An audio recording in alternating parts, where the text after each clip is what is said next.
Ash and Dawn could have stood in the corridor forever, frozen in that special moment.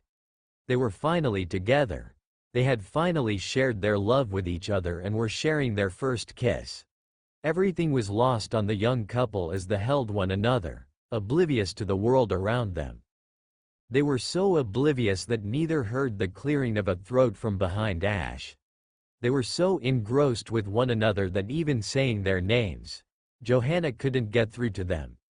Yes, it was sweet to see that they had finally expressed themselves, but this was getting a little much and a little too public. Pikachu, if you will, Johanna said to Ash's Pokémon after another attempt to get through to the teens failed. I think we need to bring them back to reality. Pikachu. Pikachu said with a smile, knowing what the older woman wanted. He and Piplup had shared a hug and chatted as soon as Ash and Dawn had connected. However, by the time they were done, their trainers were pressing their lips together, an odd human mating ritual that neither understood, ignoring them. That was why Pikachu had no remorse doing what he had to do. Pikachu! Pikachu yelled, letting out a thunderbolt right into the couple. The reactions were as expected. Being connected, both Ash and Dawn got fried. They spasmed, split apart, yelling in pain, and crumpled to the ground, steaming and singed from the attack.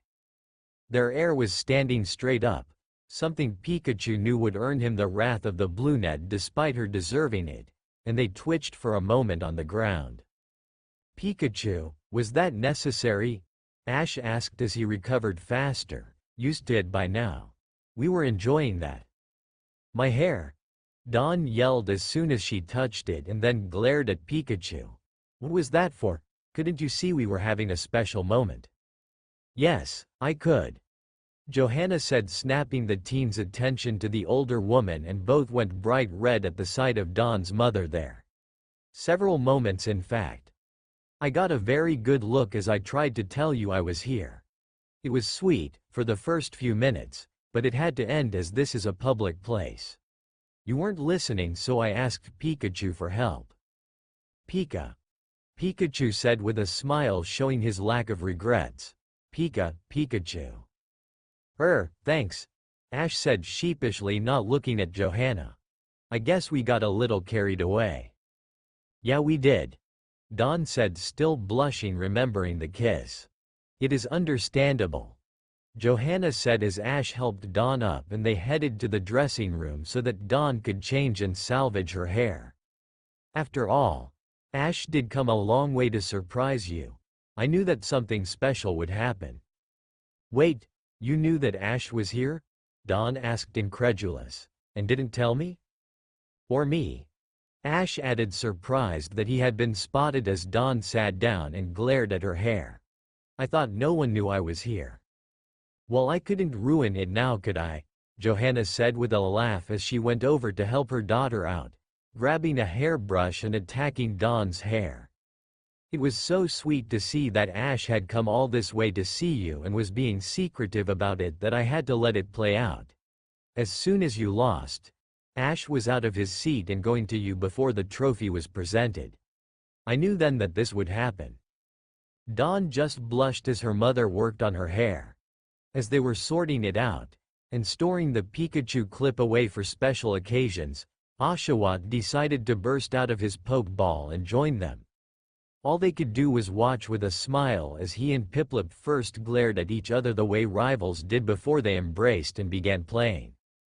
I see Oshawott remembers his rival, Ash said with a laugh as Pikachu joined in. I was waiting for him to come out and say hi to Piplup. Almost all of my Pokémon are back in Pallet Town now. He's very cute, Johanna said, looking at the Unova starter. I take it he's from your trip in Unova. He is, Ash said with a nod. I sent most of my Pokémon home before I left, but I kept Oshawott, Scraggy and Charizard. Scraggy because he and Iris's Axew are best friends and I wanted to give them time to hang out before we all went our separate ways. Oshawott because I knew he would want to see Piplup as soon as he could, and Charizard because I needed transport. I see, Well, I look forward to hearing all about your travels when we get back to the Poke Center. Johanna said. I have of course heard all about them from Dawn, but I feel like you would be able to tell me more, especially the last 3 months. I will do my best. Ash said as Dawn left to change behind a screen, leaving Ash in an awkward situation with the mother of the girl he had just been caught making out with and was unsure what exactly they were now. I doubt I can top whatever Dawn has said though. I am not a great storyteller. I also want to hear about all of Dawn's contests. I was unable to follow them after the Wallace Cup. We can talk about this over dinner. Johanna said as Dawn came out, her dress folded and in her usual outfit that Ash suddenly found very cute on her, along with other things. Both teens blushed again but said nothing as Johanna and Dawn packed up everything that Dawn had worn for the grand festival. Johanna was happy to see that Dawn had fully recovered from her devastating loss. Clearly Ash had been the reason for her swift recovery. It was good. Dawn would not dwell on what went wrong and could move on with Ash by her side. When they were done, they all left the dressing room, Johanna leading the way. Ash returned to Oshawott, promising the Pokémon he could come out later, while Pikachu and Piplup took their spots on their trainers. As they returned to the corridor, Ash decided to take Dawn's hand, still unsure of where they were in their relationship but taking the risk. When she interlocked fingers with him, Ash couldn't help but smile. It was a good sign to both of them. They hadn't been able to really address what had just happened because of their electrifying interruption, but it was clear that their relationship was at the next stage. They had just confessed their love for the other and shared a tender kiss, both of theirs first, that would change anything. Johanna noticed it out of the corner of her eye and smiled to herself. Young love was always the same, new and exciting but hard to talk about at first, especially when it started the way Ash and Dawn's had. She was sure that they would discuss it at some point. Of course she would nudge them along in that regard. It didn't take them long to reach the Poke Center that housed competitors in the Grand Festival. Johanna, as Dawn's guest, had been allowed to stay as well in a room next to her daughter, so it made the most sense for them to both stay there during the competition. By the time they arrived, the sun was setting and it was dinner time. While they could have gone out for dinner, they decided it was best to just get something from the buffet dinner that the center provided for coordinators and their guests. It was easier, and as the Grand Festival was now over, most of the competitors had already left, so they had the place pretty much to themselves. That was good, as Ash and Dawn needed to decide what to do next. They all grabbed plates of food, Jonna and Dawn going with a healthy option while Ash loaded up his plate to bursting with an assortment of burgers, fries, and other greasy food choices. Once they had their food, along with bowls of Pokémon food for Piplup and Pikachu, they found an out-of-the-way table and headed to it. "So, you two?" Johanna said, sitting opposite the teens while Piplup and Pikachu sat on the table with their bowls of food and deciding to broach the important question right away. "What next?" "Huh?" Ash said as he began to demolish the large plate of food he had as if he hadn't eaten in a while. "I mean, what are you two going to do now?" Johanna asked. "The Grand Festival and Unova League are both done, so what next? Where are you two heading off to?" Well, my plan had been to go and find Ash in whatever region had decided to travel to, Dawn admitted as she ate, though not as fast as Ash despite her own hunger. "And I found him, just a lot sooner and nearer than expected." "Yeah, I kind of preempted you on that," Ash admitted after swallowing a large amount of food. He was at least trying to maintain his manners in front of Johanna. "Sorry." "It was nice and sweet," Dawn said, leaning over and kissing his cheek. "It saves me time, and now we can go wherever you want." "Really?" Ash asked. "What about Sinnoh, Twinleaf Town? Don't you want to go home?" "Mom came here for me," Dawn said. "I saw her and that is what mattered to me. I can go home soon, but I want to be with you right now, and if you aren't going to Sinnoh, then neither am I." Oh, Ash said, and he smiled at that. He had hoped that he and Dawn could stay together, but he hadn't wanted to push it. Is that okay with you, Johanna? If that is what Dawn wants, then I will not stop her, Johanna said with a smile, knowing that she couldn't stop Dawn if she tried. Plus, she was at home for most of the year before she went to Unova and was a little restless while there. I think your adventurous spirit has gotten into her. Well, after a year on the road it was hard to give it up, Dawn admitted. Though Ash, you have done this for 5 years now. I can't imagine constantly traveling like that. Yeah, it is amazing that I have spent so much time traveling the world, Ash said, a little amazed at it himself. It's just who I am, I guess. Though I did promise my mom I would come home to Pallet Town after the Grand Festival, so I guess that is what I will do. I would love it if you came with me, Dawn. I can finally show you Kanto and my home. I would love to join you, Dawn said, beaming at him. I can't wait to see Kanto and Pallet Town. I really wanted to when you left Sinnoh, but I had to stay then. Yeah, I do miss it a lot, Ash said, thinking of it and his mom and realizing that his mom had said something about his return when he had called her from Unova. Now that I remember it, Mom invited you to come back with me after the Grand Festival. She did? Dawn asked, confused. Why? Well, I told her I was coming here to see you in the Grand Festival before coming home, Ash said, remembering the call. She was very understanding and invited you back to Pallet Town with me after I was done here. A mother's intuition is always right, Johanna said with a nod. She knew why Ash was coming here and wants to meet the girl who is so important that Ash would see her first. Yeah, she did say something like that, Ash admitted. I didn't understand it back then, still don't really. Of course, you don't, Dawn said with a laugh at Ash's ability to miss the obvious as they finished dinner. So, it is finally off to Kanto then? Yeah, we can leave in the morning, Ash said as he began to think of the route to take. We can travel to Goldenrod City and get the new magnet train that they built there. It goes to Saffron City in Kanto. From there it is about a week or so to Pallet Town, but it is a familiar route and there are plenty of places to visit on the way. Sounds good to me, Dawn said with a smile. I want to see all of Kanto, so we can start with that trip. Yeah, both Cerulean and Pewter City are on the way, Ash said, thinking. Which means we can go see Misty and Brock on the way, if Brock is home, that is. Sounds like a plan, Dawn said, though she wasn't sure who this Misty person was, but she got a sudden sense of jealousy at the name. I can't wait. Well, then you two had better get some sleep, Johanna said. That way tomorrow you can go get Ash's things and head to Kanto. What will you do, Mom? Dawn asked. I am sorry to run off again like this, especially after you made this trip for me.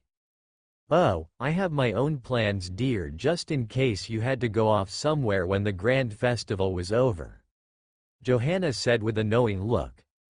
I am a former top coordinator after all. I am highly sought after on the contest scene. I have been asked to teach a few poffin making classes as they aren't common here, as well as some coordinator classes throughout the Johto region. It will be a little holiday for me. Oh, okay, Dawn said, then something her mom had just said hit her. Wait, what do you mean getting Ash's things tomorrow? Yeah, Ash added, suddenly picking up it. I was planning on heading to my lodgings after this and getting my things, then meeting Dawn here tomorrow. Nonsense, you can stay with Dawn, Johanna said dismissively, causing both teens' jaws to hit the table. It is much easier that way. Are you serious? Ash asked, incredulous. He and Dawn had only just gotten together and already they were sharing a room. Arceus, they hadn't even had time to talk about what they exactly were. This seemed a little sudden. Of course, I am. I figured you two need some private time to talk, Johanna said with a smile. Just know two things. What? Dawn asked. Well, firstly, make sure you have protection. Johanna said, and the color drained from their faces at what Johanna was implying. And second, I have the room next door and I don't think these walls are too thick. Both Ash and Dawn face-planted the table while Johanna just chuckled. A mother had to keep her daughter and the guy she liked on their toes. She decided it was best to leave them and got up to retire. She had her own things to plan and the teens needed a moment. It took Ash and Dawn a little while to recover while Piplup and Pikachu just finished their meal, oblivious to what had just been said. When they did, the teens realized that Johanna was gone. They picked up their Pokémon and went upstairs.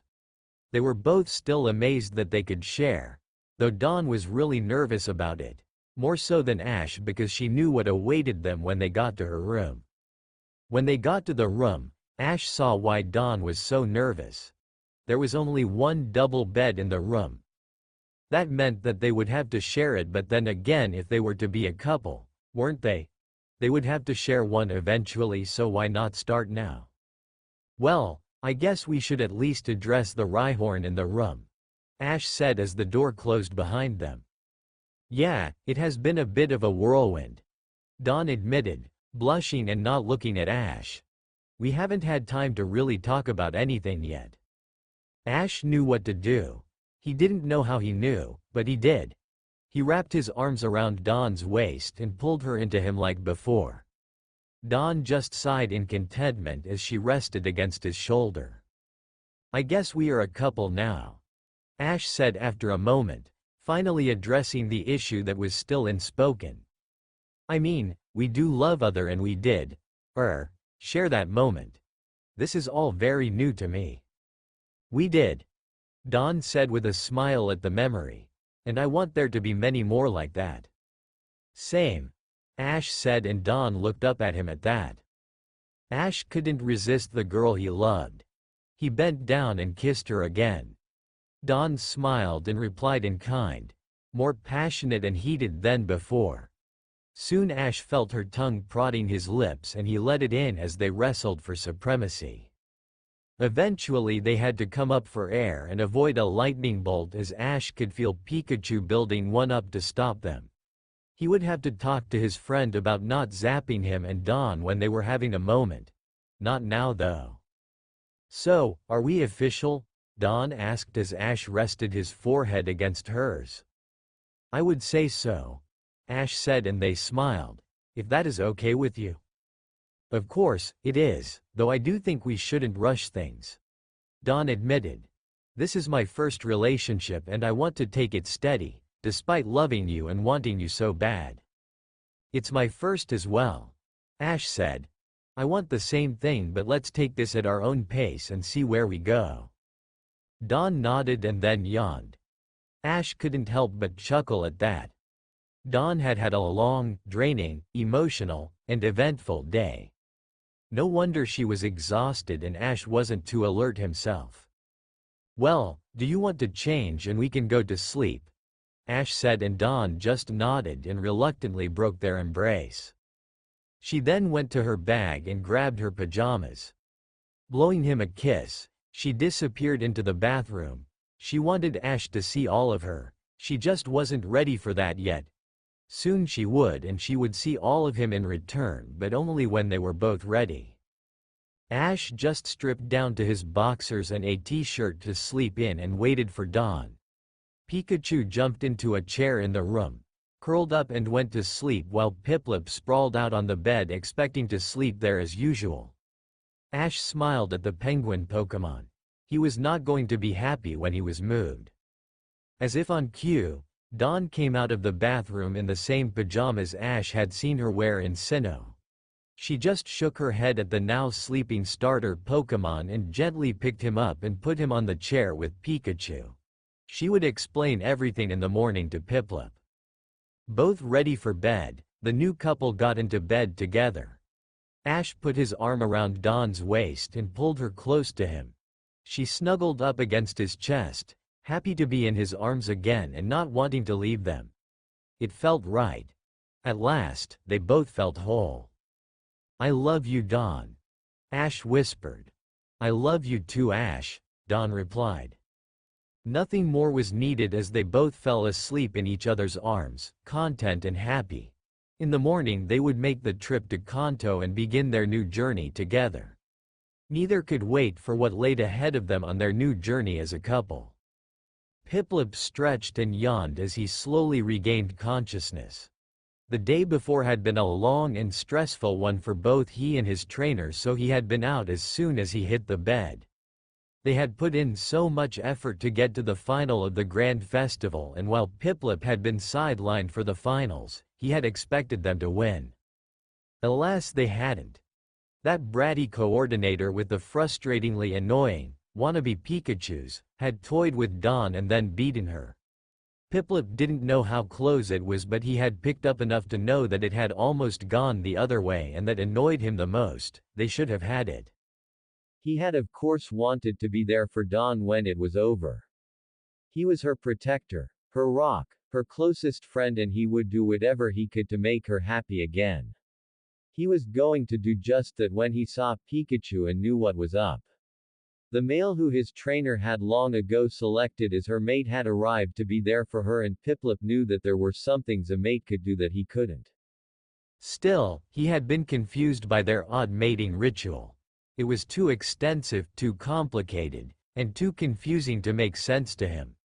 Whatever happened to showing that you were the one who deserved them through strength and skill, thus making you a viable mate?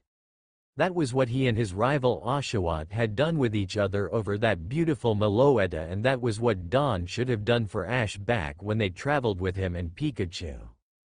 However, they had been avoiding it for what seemed like ages, despite Piplup knowing that Dawn wanted Ash badly. They had finally started it, at least he assumed as much given their exchange that Pikachu had rightfully ended. So at least there was that. Humans were certainly an odd species of Pokemon to Piplup, if they were even Pokemon to begin with, and he couldn't understand them most of the time. Just then, as Piplup felt the rays of sun from the window and alertness was almost on him, Piplup realized that something was terribly wrong. He wasn't cold, his feathers prevented that, but he also wasn't comfortable. He wasn't on the soft bed, being kicked out by Dawn after snuggling with her during the night as he did every night. This wasn't right. Clicking his beak, Piplup opened his eyes and promptly fell off the chair he was on. He could have sworn that he had gone to sleep on the bed as he did every night. Now he was on the floor and not happy at all. His pride was wounded, and someone, mainly Dawn, was going to pay for this injustice. Struggling, Piplup climbed back on the chair and then onto the table next to it that Dawn had used to draw up combinations so that he could look over to the bed. He was preparing to blast Dawn with Hydro Pump, she deserved it, when he saw something that confused him. Dawn was in bed as usual, and behind her, his arm wrapped around her waist, was Ash. They were both sleeping soundly. Piplup was not happy with this. In his attempts to get up to the table, he had woken Pikachu. Pikachu, still sleepy, was just as surprised as Piplup to be on the chair as he had been. He had slept there expecting Ash to take him to that comfy-looking bed, but hadn't. Sensing something was up, Pikachu climbed onto the table and stopped Piplup just in time. "Piplup, what are you doing?" Pikachu muttered as he put a paw on Piplup's shoulder. "I am waking them up. What does it look like?" Piplup said, exacerbated. "They made us sleep on the chair, they deserve this." "They?" Pikachu muttered, rubbing sleep from his eyes, and looked to the bed to see his trainer and best friend in the bed, wrapping up Piplup's trainer. "Huh? Is that some sort of human mating ritual?" "Probably, but I am not happy." Piplup grumbled, not caring. "They can mate some other time." "True, they have chosen their mate now," Pikachu said with a nod, "but I think we should let them sleep." "What, but they left us to sleep in the cold?" Piplup argued, still annoyed. "You don't get cold in this weather," Pikachu pointed out. "Besides, I have a better idea." "What?" Piplup asked, noticing a gleam in Pikachu's eye that usually preceded a thunderbolt. "I saw we let them sleep today as they did have a long day yesterday, from what I understood. Pikachu said with a grin. But this is the last time. I have a feeling that they will be doing this a lot from now on. We will have more chances to wake them. Piplup thought about that for a moment before he smirked. He liked Pikachu's idea.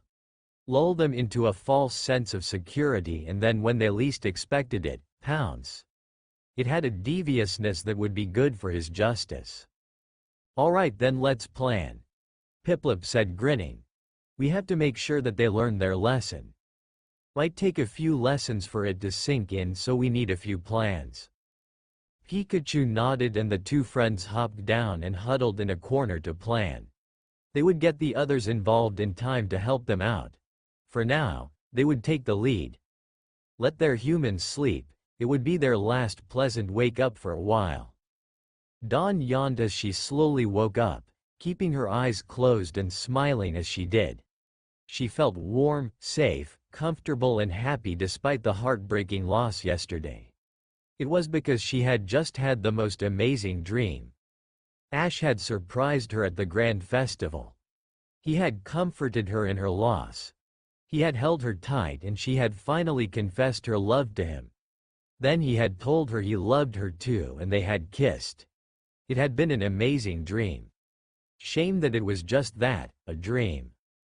That was when Dawn felt the arm around her waist. She placed her hand on it and it all came crashing back to her. It hadn't been a dream. Ash had really been there for her. He had really told her he loved her and he was currently in bed with her. They were an item. Dawn's dream of becoming top coordinator hadn't come true yet, but her dreams of being with a certain raven-haired trainer had. She smiled again as she remembered falling asleep in his arms and how happy she had been. At some point in the night they had changed positions and he was spooning her. It felt right to be like this. She felt safe like this. Warm and cozy in his arms. She sighed in contentment at it. Then she felt something else. Something very hard and stiff was poking her ass. Dawn was still a little confused at that and shifted her ass a little to try, rubbing against it as she tried to figure it out. As she did, a low moan came from Ash and Dawn went bright red and stopped. She realized right away what was poking her, and while she was a little embarrassed and a little warm, she had to admit she didn't mind it. Dawn knew it would be a while before Ash woke up, so she just lay there in his arms, enjoying the feeling of having her love hold her. Eventually she heard him shift and felt him waking. With a smile, Dawn rolled over and looked into Ash's face as he opened his eyes. She wanted to be the first thing he saw when he woke up. "Morning, love," she whispered as he blinked himself awake. "Morning," Ash said groggily. "I guess it wasn't a dream, was it?" "No, it wasn't," Dawn said and lightly kissed him on the lips. "I thought so too at first before reality hit." Ash moaned. "I could get used to this." "Me too," Dawn agreed, resting her forehead against his. "But we should get up soon. You have to get your stuff and we have to get going. Kanto awaits us." "True, it does," Ash said with a smile. "I can't wait to get home. Mom will be so happy to see us." "Well, you will have to, as I call the bathroom," Dawn said as she leapt out of bed before Ash could react. "You also have something to deal with first." Ash blinked confusedly and then felt it and went bright red. He just fell back on the pillows and groaned in embarrassment as Dawn laughed and dove into the bathroom. She would need to get ready and that would take a while. Ash just lay there, happy and content for the moment. He was with the girl he loved and they were about to go on a journey together. He was ready to start. He just first had to wait while Dawn got ready. He knew how long that could take. As soon as Dawn was done, Ash had gotten control of himself and hopped in the bathroom, taking about half as much time as his girlfriend, a term Ash was still getting used to but one that he very much liked. Soon he was ready and his stomach was demanding food. Dawn just smiled as she packed up before they picked up their Pokémon, who were waiting patiently for them as if nothing was amiss, smiles plastered on their faces, and went downstairs. Ash wanted to get a quick start to the day as he needed to go back to the inn in the nearby village to get his own bag and check out there. The plan was for him to do that while Dawn had a last moment with her mother. Then they could begin the journey home to Pallet Town. As such, Ash wolfed down his breakfast at a pace even he was impressed with, and that disturbed everyone in the Pokémon Center who had the misfortune to be present and watch the display. Johanna had joined them for breakfast after running a few errands and caught the end of it, shaking her head a little at Ash's appetite. "I am going to go and get my stuff," Ash said as he swallowed the last mouthful of pancakes. "I will be back in about an hour." "Okay, sweetie, see you then," Dawn said with a smile as he kissed her on the cheek and rushed out, pulling a Pokeball from his belt as he ran, Pikachu following excitedly. "He certainly has a lot of energy," Johanna said with a smile as Ash left. "Probably stamina too." "Mom," Dawn said, aghast, going bright red at the implication. "What, dear? Now that you have a boyfriend I can embarrass you as much as possible," Johanna said with a smirk at her. "It is my right as your mother to do so." "Boyfriend?" Dawn muttered, enjoying the word. "Yes, Ash is my boyfriend." "I see you two had a good talk last night," Johanna said, and Dawn nodded.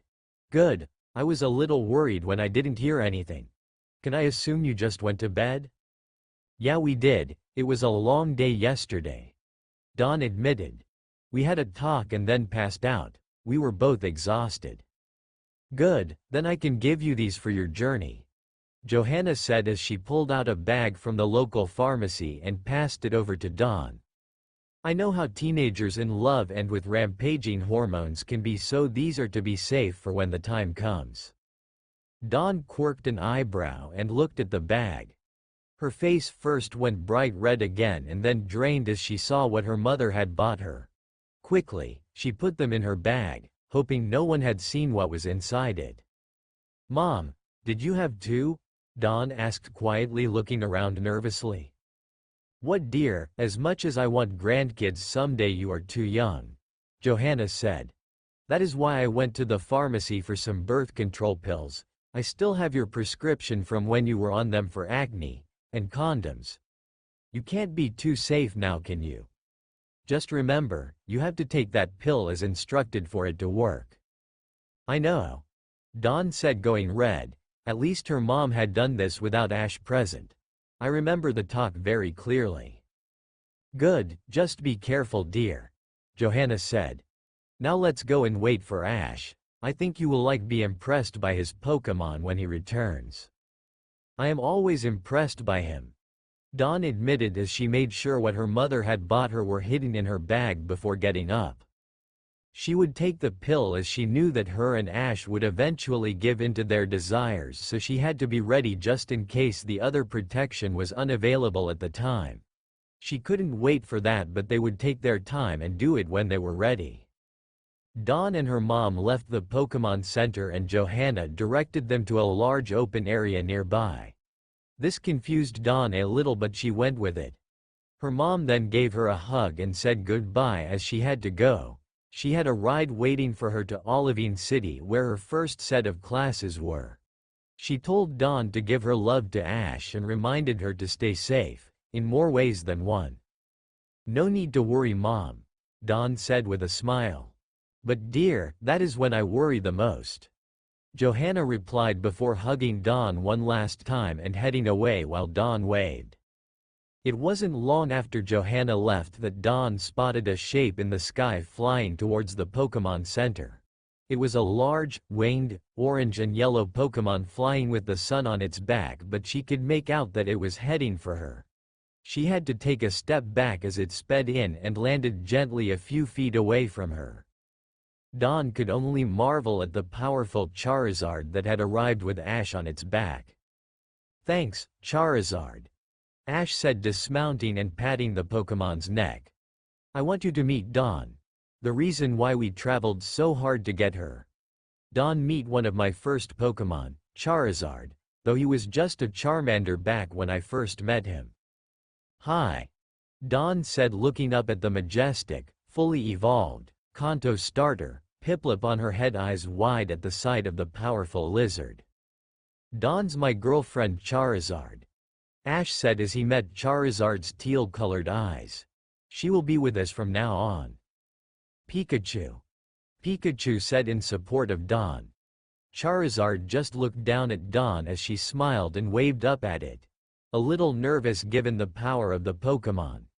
He smiled back, as best he could with his draconic face, opened his mouth and proceeded to douse Dawn's face and upper body, and by extension Piplup, who was on her head, in a gout of flame. He likes you, Ash said with a smile, and Charizard roared in agreement. He does, Dawn coughed, blinking and still with her hand in the air. That explains the charred scent I smelt yesterday. Yeah, it is just how Charizard says hi, Ash admitted. But only to people he likes. You should be pleased, he rarely does it to anyone but me. Piplup. Piplup said, coughing out soot. You said it, Piplup. Dawn agreed, certainly unique. Charizard, can you carry us? Ash asked as Dawn sorted herself out. Charizard had ruined her hair, but she would let it slide, this time. Charizard roared and shook his head. He could probably do it, but it would slow down his speed and that would wound his pride if he was seen. He couldn't have other Charizard thinking he was slow now, could he? He had a reputation to uphold. Alright, no worries, buddy, Ash said as he returned his old Pokémon. Take a good rest, you can come out later.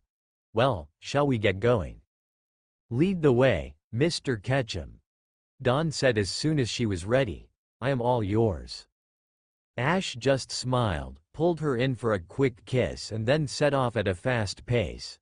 Dawn just laughed and rushed after her boyfriend, Pikachu, on her heels as he too had been forgotten.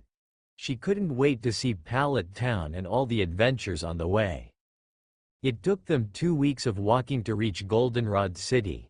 They could have gone faster, but after several months of travel and hard training they decided to take their time in Johto. That and the fact that they were able to spend it with each other slowed them down as they enjoyed their new love. While they always shared a bed or a sleeping bag when camping out, they still hadn't progressed past making out, though they were comfortable enough to be in just their underwear while in bed. It just didn't feel right to do so yet, so they waited. It also didn't help that often Pikachu and Piplup were in the room or tent with them, and that killed the mood. That wasn't the only thing the Pokémon did to kill the mood though. Apparently, the Pokémon, all of them, had a rotation set up for who got to wake the couple up, and Pikachu would release the others from their poke balls when they were on call. It was as if they couldn't sleep in or enjoy themselves in the morning. One day it would be Pikachu's Thunderbolt, the next Scraggy is headbutting Ash awake, or Pachirisu's Super Fang. The worst had been when Mamoswine woke them by creating an earthquake. The last had certainly been an interesting morning. Eventually though, other than a few scrapes with wild Pokémon, they made it to Goldenrod in one piece. From there it was just the magnet train to Saffron City and they would be in Kanto at last. In her time in Johto, Dawn hadn't come this far west. She had been forced to hit all the contests she could, and they had all been in the east of the region. She had also been so busy she hadn't been able to really enjoy herself, as her focus had been going to and winning the next contest. As such, Ash had agreed to spend a few days in Goldenrod with her to relax and enjoy it and get dragged on various shopping trips that Dawn wanted to go on. Finally, though, they had to leave and Ash was about to return to his home region for the first time in almost a year. They were also taking the magnet train, something Ash had never experienced before as it had been built after his adventures in Johto, but knew that his friend Salon would absolutely love it when he made his way to Goldenrod. Any train connoisseur would. They booked their tickets, found seats, and snuggled up for the trip through the mountains to Saffron City. Dawn was so content that she dozed off on Ash's shoulder for the journey, and when she woke, the train was slowing down.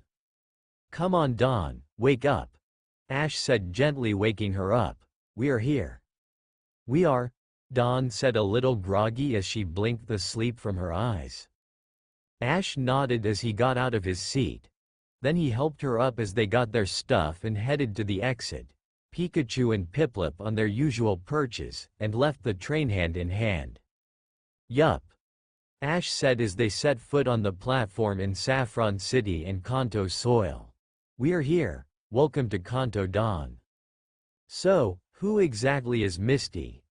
Dawn asked nervously, finally broaching the topic she had wanted to broach but was hesitant to do so.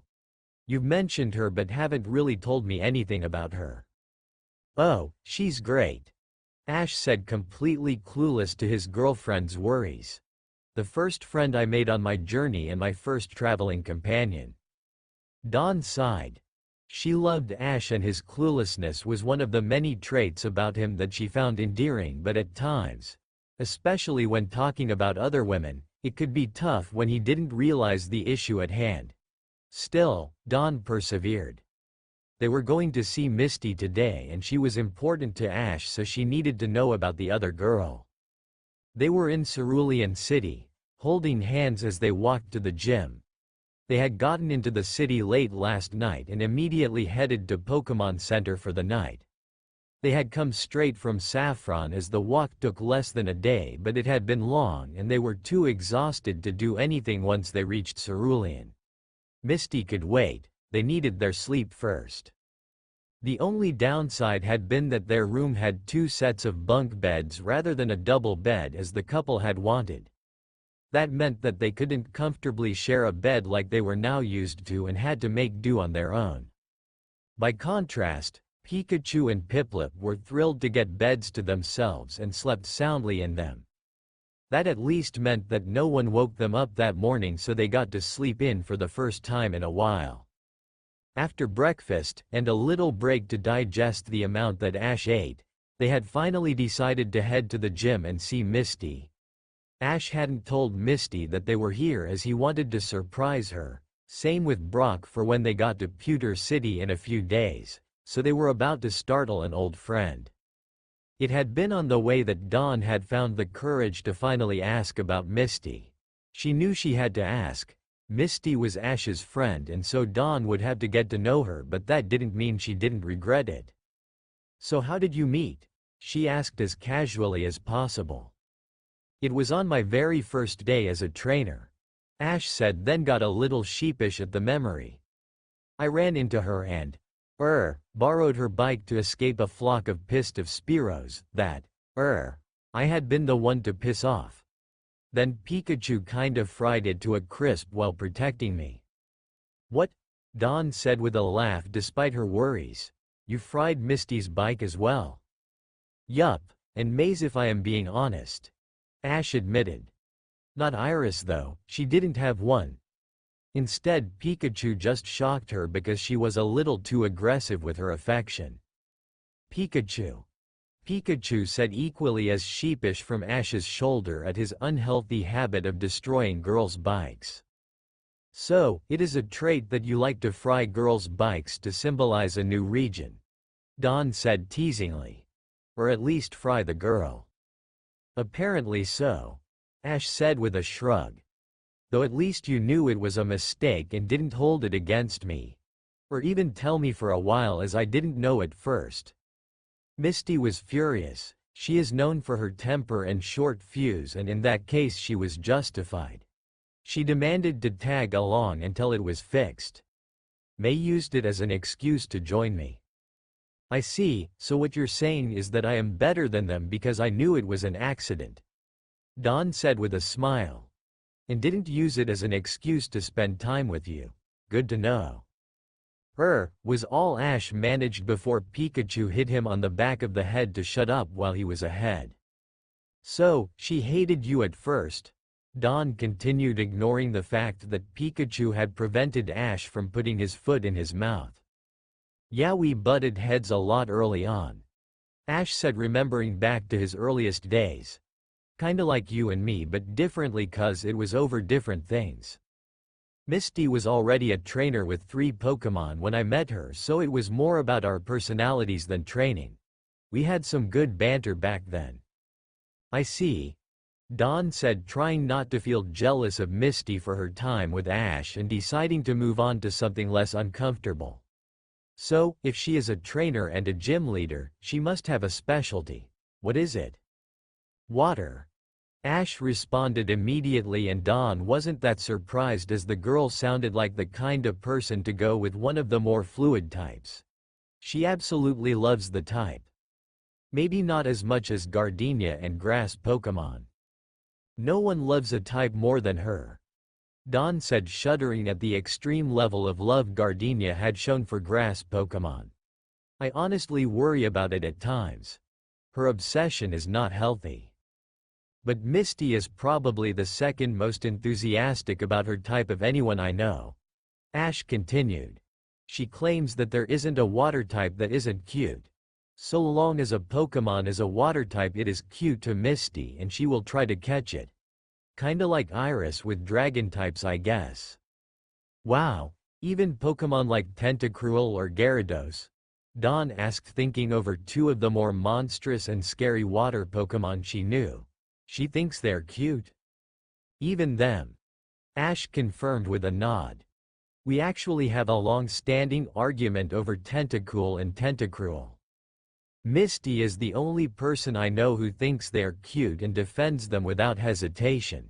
Though given the fact that she once stopped a rampage by them, she does deserve some credit for at least understanding them. Even her Psyduck, who is not the most obedient or the brightest Pokémon, is defended by her for being a water type. Well, that, and I am sure she has a soft spot for it despite its antics. Ah well, when you own a Pokémon it is different. Dawn admitted. So how long was she a traveling companion for you? 3 years. Ash admitted, and Dawn grimaced at that. It was hard not to be jealous of a girl who got to spend 3 years with Ash. She was with me and Brock for my first journey in Kanto and my journey in Johto.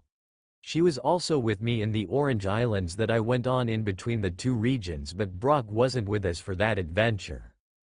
Those were your first 3 journeys? Dawn noted, glad that it had been a few years since Misty had been a constant in Ash's life. Why did she come here? Well, this is her hometown, so it was more a return home. Ash said. It was after the Silver Conference. Her older sisters, who were the gym leaders at the time, decided to go on a world tour because one of them won it in a contest or something and left Misty the gym. At the same time, her bike was finally fixed, or at least we found out about it, so she had no reason not to. I think it was only supposed to be temporary, but she did such a good job that she fully embraced being a gym leader and became the permanent leader here. Must have been tough to separate after all those years. Dawn said, knowing that it was the truth even if she didn't like it. She couldn't imagine having to leave Ash's side after 3 years. You two would have had so many adventures. It is always hard to give that up. Yeah, it was painful, almost as much as you leaving the second time. But in hindsight it was the right move. Ash said, his clueless answer not helping Dawn's jealousy. I really missed her and knew it, but Misty needed to be back here and run the gym, and I had to continue my path to becoming a Pokémon master in another region.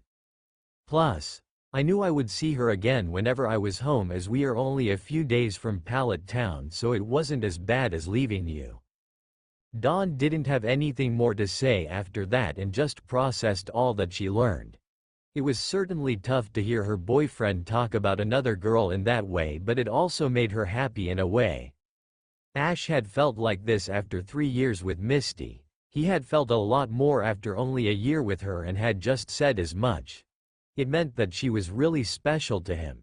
At least that is what Dawn told herself to help with her building insecurities around meeting Misty. It's changed over the years. Ash said as they turned onto the path that led to the gym. I gotta admit, it looks a lot better. Dawn was snapped from her own insecurities to look at the gym. She had to agree, it looked pretty nice. The building was modern with a water feature surrounding it and trees lining the path to it. It gave both a welcoming and imposing feel to the gym, the right balance for a building of its status. The building itself was a testament to glass and steel, built at a diamond shape with a triangular roof made of glass that would let the sun shine on what Dawn expected to be the battlefield. Over that were two more glass triangles that were split in the middle. It didn't always look like this, Dawn asked, confused. What was it like back when you challenged it? Back when I challenged it, and I had to face Misty for my badge, so I was her first true challenger, though Team Rocket interrupted our battle. It was a lot tackier. Ash said, recalling the building Misty's sisters had called a gym. It had none of these nice features or paths. It looked like a circus top with a giant ass dugong on it in the middle of the park. Not like a gym should. I like what Misty has done with it. Dawn had to nod and agree, even if she didn't want to agree with Misty on anything out of instinct. It looked very professional and clean, the way a gym should look. Despite her reservations about Misty, she was looking forward to seeing the gym and likely watching Ash battle and beat his old friend in it. Well, let's see if Misty is home, Ash said as they reached across the bridge and headed to the front door. Dawn just plastered a smile on her face and went with it. She could do this for Ash. Misty was an old friend, possibly his first true friend, and she would meet her for him. Dawn would never deprive Ash of his friends. She knew how important they were to him, and as such they should be important to her as well. That was of course the moment everything went wrong. I am just going to the shops for a few supplies. Do not use the pool for practice. A girl's loud, annoyed voice came from the gym. Or dress up as Earl. I am not dealing with that again. Ash and Dawn had just reached the door when it was flung open and a girl around their age ran right into them. All Dawn managed to see before she and Ash were knocked to the ground was a flash of yellow clothes, a lean figure, and bright orange hair. Piplup had been sent flying as he was not ready for it and rolled away painfully. Only Pikachu, who knew Misty's voice, had enough sense to jump away and avoid the collision while everyone else fell to the ground in a daze. "Gah! Look where you are going," Misty roared as she got up. She had fallen on the newcomers who were here to likely challenge her, and she was not happy. "Can't you see?" Misty trailed off as she got up and looked down on the newcomers, in particular the boy she had landed on. She was looking down to see a boy she knew very well. True, he was older, taller, more muscular and had a different outfit and hat, but Misty would know that raven-haired boy anywhere. It also helped that there was a very familiar, concerned-looking Pikachu prodding his forehead as he lay there with swirls for eyes. "Ash!" Misty almost screamed as she picked him up off the ground and engulfed him in a hug. Even after all these years, as Misty rested her head against his rather firm chest and held him tight, she couldn't help but feel her heart beat faster and her cheeks heat up at the contact. Ash was insufferable, arrogant, annoying, tactless. All of that was true. And she had disliked him at first. That swiftly changed to friendship as she got to know the real him. That had in turn blossomed into a crush, deepened, and finally she had fallen head over heels in love with him. That had been a few years back, but even if her feelings had diminished since then, knowing that they could never truly be together with their different responsibilities, Ash was always in her heart. He would always have a special place there. Now, seeing him again, and in such a sudden and pleasant surprise, had unleashed some of those feelings once more. "Hi, Misty," Ash said in a voice that was deeper than she remembered but that only added to his appeal as he wrapped her in his arms, having recovered from their collision, and pulled her closer much to Misty's enjoyment. "It's good to see you again. It's been too long." "Too long," Misty agreed, muttering into Ash's chest. "Far too long." Dawn groaned as she came back to her senses. She thought being run into by Barry was bad. Somehow this was worse. Blinking away stars. Dawn looked up and felt herself go cold at the sight that greeted her. Above her, a tall, leggy, clearly in shape, girl in yellow short shorts with a red top and a yellow vest thing that helped show off her small but perky boobs, and short, bright orange hair in a small side ponytail was hugging Ash. Not only that, she had her head against his chest and was snuggling into it the way only she was allowed to. Ash was hugging her back, but she could tell it was one of friendship, which at least made her feel a little better. This had to be Misty. Dawn doubted anyone else here would react this way to Ash. Dawn's worst fears, that Misty had feelings for Ash, were being confirmed right before her eyes. Dawn's jealousy and anger were going to be hard to control, but she forced it down and cleared her throat loudly from the floor. Misty heard the sound and leapt back from Ash, blushing furiously and still holding his arms as she looked down to see his companion, vaguely remembering there had been someone with Ash when she ran into him. As soon as she saw who was with Ash, Misty's natural instincts when it came to Ash and other women, namely those of uncontrollable anger and jealousy, kicked in. Admittedly, she did have cause for concern. The girl still sprawled on the floor and now glaring daggers up at Misty was very attractive, if not downright beautiful. While Misty was a tomboy through and through, this girl was clearly a girly girl and had no problems showing off her femininity. She was shorter than Misty, even from the angle she could tell that, and had gorgeous blue hair and matching eyes that reminded Misty of the calm ocean, though the glare in the eyes showed a brewing storm. The girl wore a white beanie with a pink poke ball design on it, a black sleeveless top and white undershirt that hid in cleavage, and a pink miniskirt with matching pink boots that showed off her legs really well. Misty had no idea who this chick was or why she was with Ash, but she was here and clearly as pissed as Misty was. That was not something Misty was too pleased with. Ash meanwhile had realized the situation and had disengaged from Misty to help his companion up. He offered her a hand and she took it, looking to him and giving Ash a loving smile, her eyes sparkling as she looked at Ash, and Misty instantly knew that this girl had feelings for him. She had seen that look several times before, even if Ash hadn't, and it always set off her jealousy and fueled her anger. Feelings that had lain dormant in Misty for years were bubbling to the surface as if they were yesterday. "Sorry about that, Dawn," Ash said to the girl as she got to her feet and brushed herself off. "I guess we managed to arrive just as Misty was leaving. Been a while since I was knocked on my ass, so I guess I was due for one. At least it wasn't Bianca, or else I would have ended up in the water over there. That chick always knew when to run into me so that I would fall into a body of water. I never realized how many fountains there were in Unova until I met her." "Yeah, sorry about that," Misty admitted, "only sorry about knocking Ash over though. Bad timing, it happens." She was about to extend her hand to the new girl, Dawn as Ash had called her, when she heard it. It was soft, but Misty heard it, nonetheless. The sound distracted Misty from everything. "Piplup." Misty turned, and instantly all her conflicting feelings towards Ash and this Dawn person were forgotten.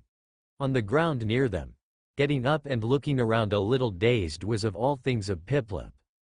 It must have been with Ash when she ran into him, and she deduced that Ash had been in Sinnoh recently if the water starter Pokemon from that region was here. "He's so cute," Misty squealed and dashed towards the Piplup, ignoring a slightly surprised Ash and a now fuming Dawn. "I can't believe I am finally meeting a Piplup." Misty ran over and bent down to look at the adorable, proud water type. She knew about the Pokemon, but they were rare in Kanto, and she couldn't believe that one was right in front of here. "You are such a handsome guy," Misty cooed at Piplup, easily telling that it was a male by his posture. "Can I pick you up? It would be an honor to hold such a specimen of water-type prowess." Piplup agreed, standing tall and proud. Clearly whoever this was knew he was a big deal and she could hold him. Misty smiled and gently picked up Piplup and held him expertly in her arms, ignoring the fact that Dawn was almost in fire from rage behind her, and cradled Piplup. She was a water master, so she knew exactly how to handle any water Pokémon. You have been raised well," Misty cooed to the contented Pokémon, tickling his soft belly. "Your feathers are perfect. Well-groomed and sleek. They even sparkle in the light that can only come from exceptional love and care. I can tell you are a strong Pokémon. You have the feel of a graceful fighter with a lot of experience. More power than a standard Piplup, I am sure of it." Piplup smiled at the praise. He was drinking it in, as this woman clearly understood him as well as Dawn did. He was something else, and this trainer knew it. She was feeding his ego, and Piplup was not going to let her stop anytime soon. He knew he was one of kind. This just reinforced it.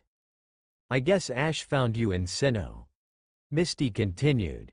"He always had a knack for finding starter Pokémon in other regions when no one else could. Though you have the look and feel of a contest Pokémon, not a gym Pokémon like Ash usually uses. You're too handsome for gyms. I wonder why." That was it. Dawn couldn't take much more of this. First, this chick had not looked where she was going and run into her and Ash. Then she had shamelessly flirted with her boyfriend right in front of her. All of that was bad, but somehow Misty had managed to go further. Now she was feeding her partner's massive, unending ego and cooing to him while also thinking he was Ash's and complimenting her work raising Piplup. If she wasn't holding his hand, Dawn was certain she would have become a fire type for a moment. "Actually, he's my Pokémon," Dawn said, putting as much ice into her words that she was close to using an ice beam herself. "Not Ash's." Misty heard the words. She also heard the tone. The icy tone of a woman seething with barely controlled jealousy that was on the brink of snapping. Misty knew that tone well. She had heard it in her own voice plenty of times in the past. Turning, Misty saw the other girl smoking in rage, and sweat dropped at the sight. A hint of fear creeping into her. She could understand an angry female, and she didn't want to piss off someone she had just met, especially because she was a friend of Ash. For Ash, Misty could manage a little control, to a point. "Sorry, I couldn't help myself," Misty said as she put Piplup gently down and approached Dawn. "He is a fine water Pokémon. You should be proud of how you raised him." "Oh, I am," Dawn said with a curt nod. "He is my first Pokémon and my constant partner." "I see. I am sorry for any offense I caused. I can lose myself with water Pokémon," Misty said before sticking her hand out to the other girl and trying to be friendly. "I am Misty, the Cerulean City gym leader and an old friend of Ash's.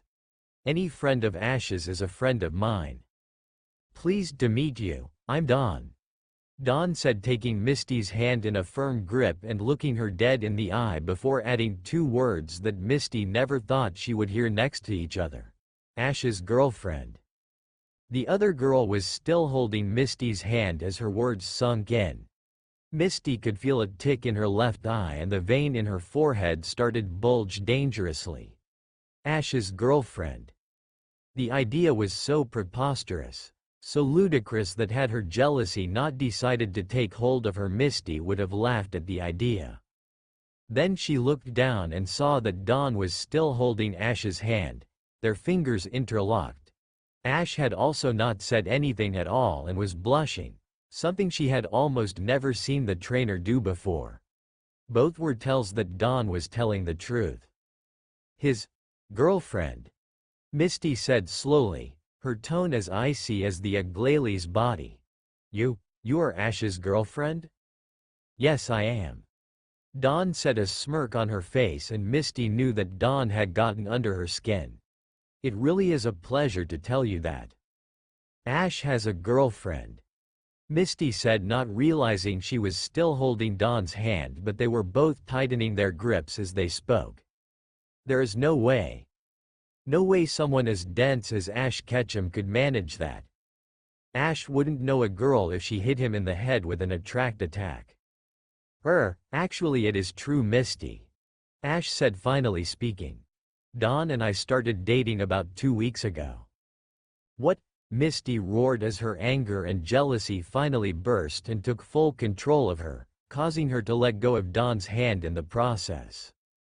Both Ash and Dawn fell over at Misty's sudden ferocity. It had been years since her rage had reached this point, but then again Ash, clueless, dense, adorable, sweet Ash was always great at that. Her Gyarados would be proud of her anger, maybe even a little fearful of her himself.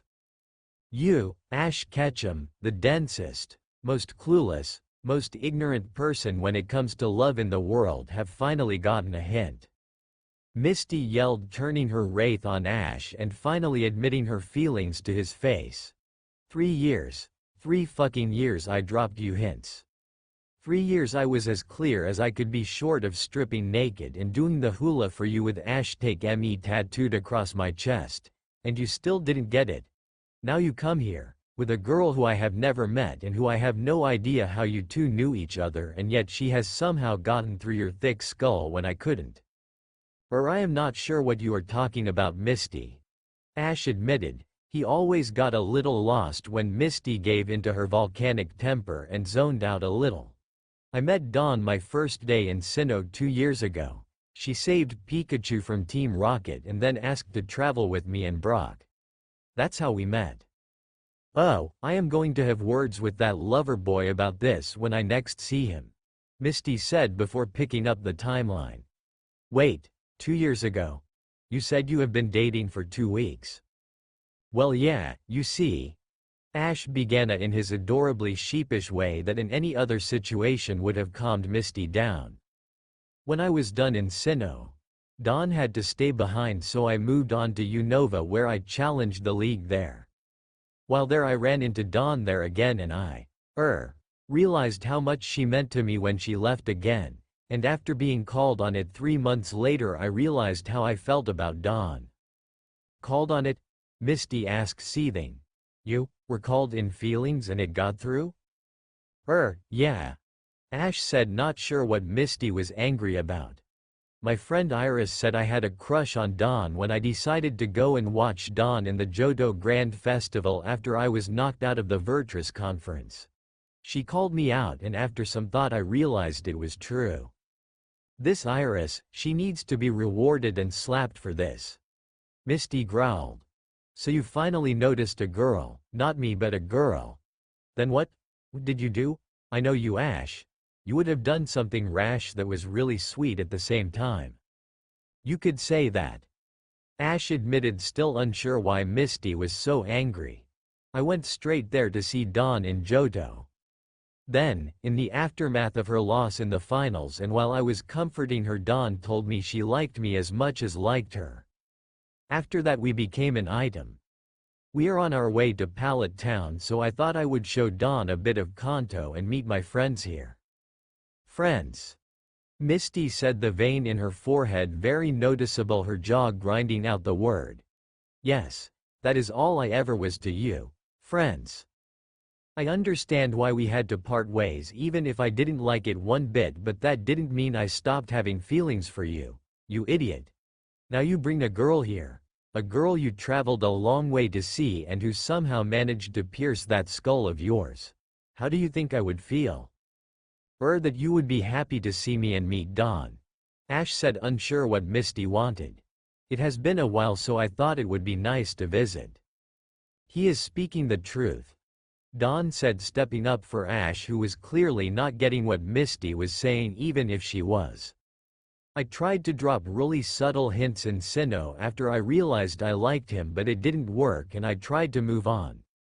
I realized I couldn't after seeing him in Unova.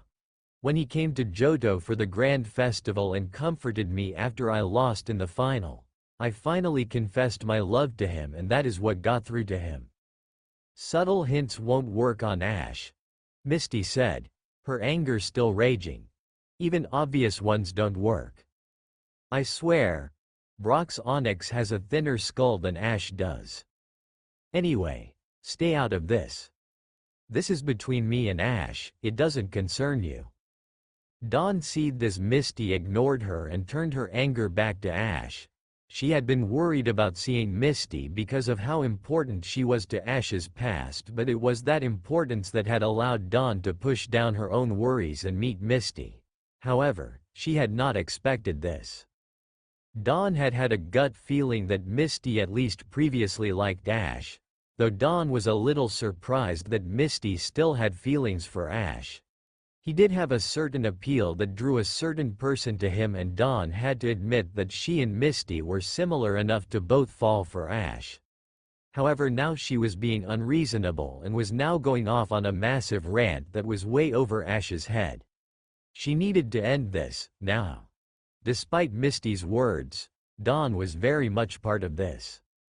That is, Dawn yelled, giving into her own anger and causing Misty to stop her tirade and look at her in confusion. I've heard enough. Dawn had had enough of the redhead's jealousy and ranting. Ash was Dawn's, not Misty's, and Dawn was not going to stand here and take it anymore. She was going to put Misty in her place and assert herself over Misty as Ash's girlfriend. There was only one way to do so. One way to settle this once and for all, and in a way that both Misty and Ash would respect.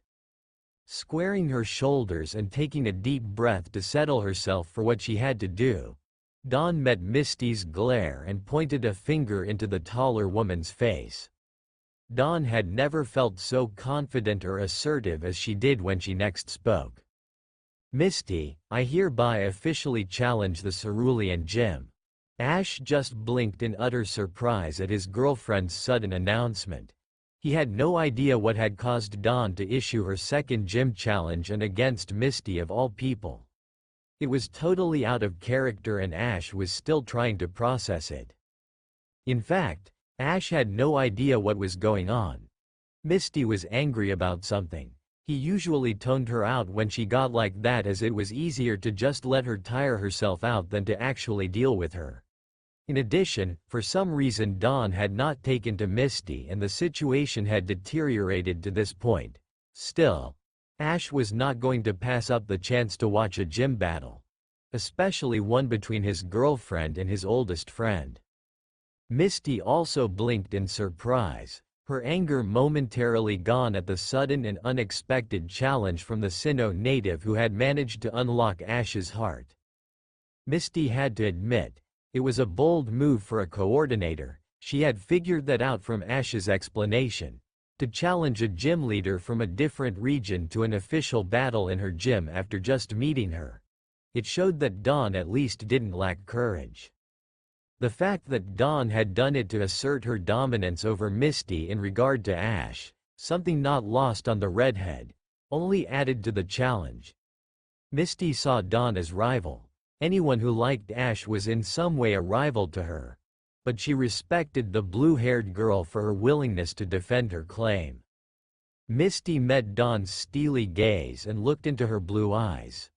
All she saw was determination in them and a desire to take down Misty, coupled with a love for Ash that she knew all too well. The challenge was as Misty expected, a serious one. Misty felt her lips twist in a smirk at Dawn. This was going to be fun. I accept, Misty said, still smirking.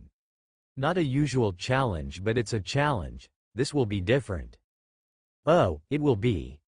Dawn agreed. So, when shall we have outmatch? Oh, I think now works. Misty said, and Dawn blinked in surprise at that, giving Misty a wave of pleasure at the fact that Dawn was now on the back foot. What do you say? Now? Dawn asked. Yeah, no better time. Misty said simply. There are no challengers at the moment because the Indigo League just ended, so few are challenging at the moment, and Ash knows my Pokemon and battle style from our time together. I can't let him give you pointers on how to beat me now, can I? My Pokemon are all rested so they can fight, can yours? You bet. Dawn said, her confidence returning as the fire of battle set in. You're on. Misty just kept smiling. Then she surprised herself and Dawn by grabbing the girl's hand and setting off at a run for the gym. dragging the startled coordination behind her, Piplup running as fast as he could after them after he noticed Dawn was gone. "What the hell just happened?" Ash said, blinking in the dust as he was left alone outside. "Pikachu." Pikachu said, equally confused. The mating habits of human females were really odd to him. "Well, come on buddy, let's go watch this," Ash said as he picked up Pikachu and headed to the gym. "I have a feeling that this is going to be good." Pikachu just nodded in agreement as they made their way to the gym. Ash was about to watch Dawn's second gym challenge. This time it was against Misty. It was going to be really hard to support one side in this one. Whatever the case, Ash wasn't going to miss this for the world. The gym battle between the leader Misty and the challenger Dawn is about to begin, the referee said from a box to the side of the battlefield. This is an official gym battle and as such will be a 3-on-3 battle. This battle is over when all of one side's Pokémon can no longer battle. Furthermore, only the challenger can substitute. Misty stood at the far end of the gym in her box, facing Dawn in the challenger's box nearer the door. Both women were staring each other down as they prepared while Ash, Oshawott, Scraggy and Pikachu all sat in the stands watching and trying to be neutral. At least it was for Ash and Pikachu as all the Unova Pokémon were fully on Dawn's side. The battlefield was a little different to how Ash remembered it from his own challenge. It was still a pool, that was to be expected in a water-type gym, but it had been changed over the years. Instead of just a standard pool, Misty had added several floats at random throughout the pool and 2 larger structures that were anchored to the floor so that non-water-type Pokémon could fight there as well. Ash had a feeling that the field changed every so often to keep it fresh. Misty was fully focused on the blue-haired girl opposite her. Usually she would just call out her Pokémon and get this battle started, but she didn't feel like that today. It was because this wasn't a usual challenge, however, and Misty knew it. This was as much about Ash as it was about anything else. She needed to test this girl, the wannabe who claimed Ash, and see if she was truly good enough for Ash. She respected Dawn for challenging her as a way to prove herself. It was a good start, but that didn't mean Misty would go easy on her. A little trash talking would help. "I'll give it to you," Misty called across the battlefield. "Challenging me was a brave move, that took guts." Then again, showing up as Ash's girlfriend was as well. Not the wisest move for one's health. "Yeah, well, I wasn't exactly expecting to run into the human personification of jealousy," Dawn called back. "You were really getting on my nerves, so I figured that this was the best way to shut you up and show you that I am serious about Ash. What better way to do that than by taking down the first girl who liked him in her own gym? As a female and one of many who have liked Ash over the years, I understand your desire to assert yourself over a rival," Misty said with a nod. "I've done it many times myself, though not with a battle before. I'm not going to be easy though, we both know what this is about." "I expect no less," Dawn countered. "This is about Ash and our love for him. I am not holding back. I'm coming after you, Misty."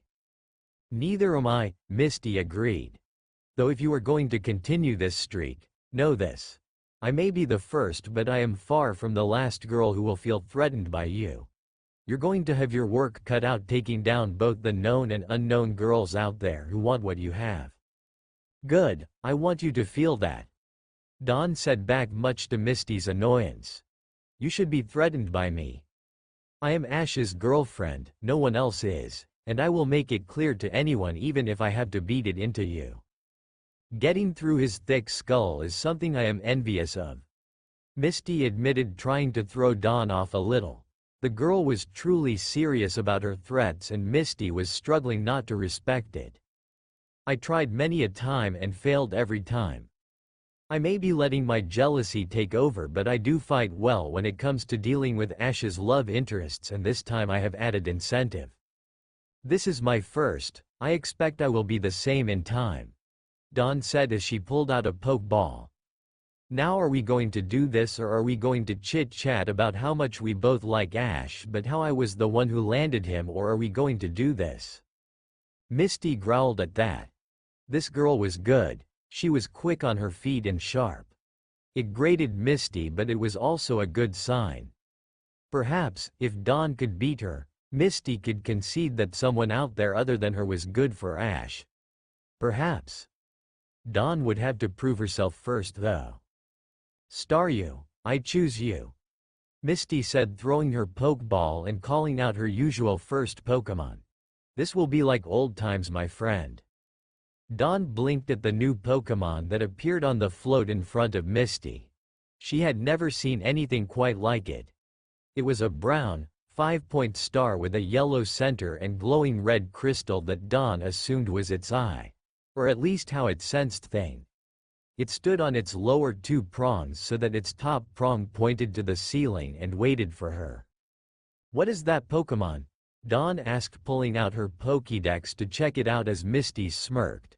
Having an unknown Pokémon would give her an edge. Staryu, the star-shaped Pokémon. The pink device chimed happily.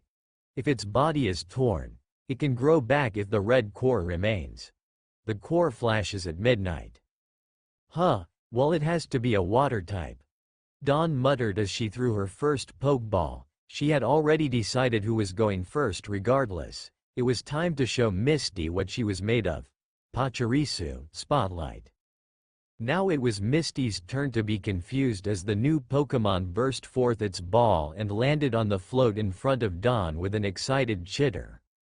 Misty had to admit, the small, white and blue squirrel-looking Pokémon with a gorgeous tail and yellow cheek sacs was very cute. It continued to chitter happily on the float, ready for battle. Misty theorized that it had to be a Sinnoh region Pokémon as she had never seen one before, and that was where Dawn was from. That wasn't the issue. The issue was that because of its color and lack of other signs, she couldn't tell its type other than it was definitely not a water type. This was going to be interesting. Already Dawn had surprised her. Misty couldn't let that stand. Ash had been watching the back and forth between the girls with confusion as soon as he had sat down. It wasn't like either of them to get into it like that, and about him of all people was even more surprising. At least Dawn was looking much more confident and sure of herself than the last time she had challenged a gym. That was good. Ash had to admit, Dawn was very sexy when she got like this. As the conversation continued and Ash heard everything the girls were saying, something finally clicked in Ash's head. He was amazed he hadn't seen it before. It was so preposterous that he had to ask Pikachu, who was sitting next to him, to confirm it. Pikachu, does Misty like me? Ash asked his friend. As in like me. You know, the way Dawn likes me. Pikachu. The electric mouse said with a dull nod, confirming Ash's question. Huh, and I never noticed? Ash asked, still reeling from the sudden revelation.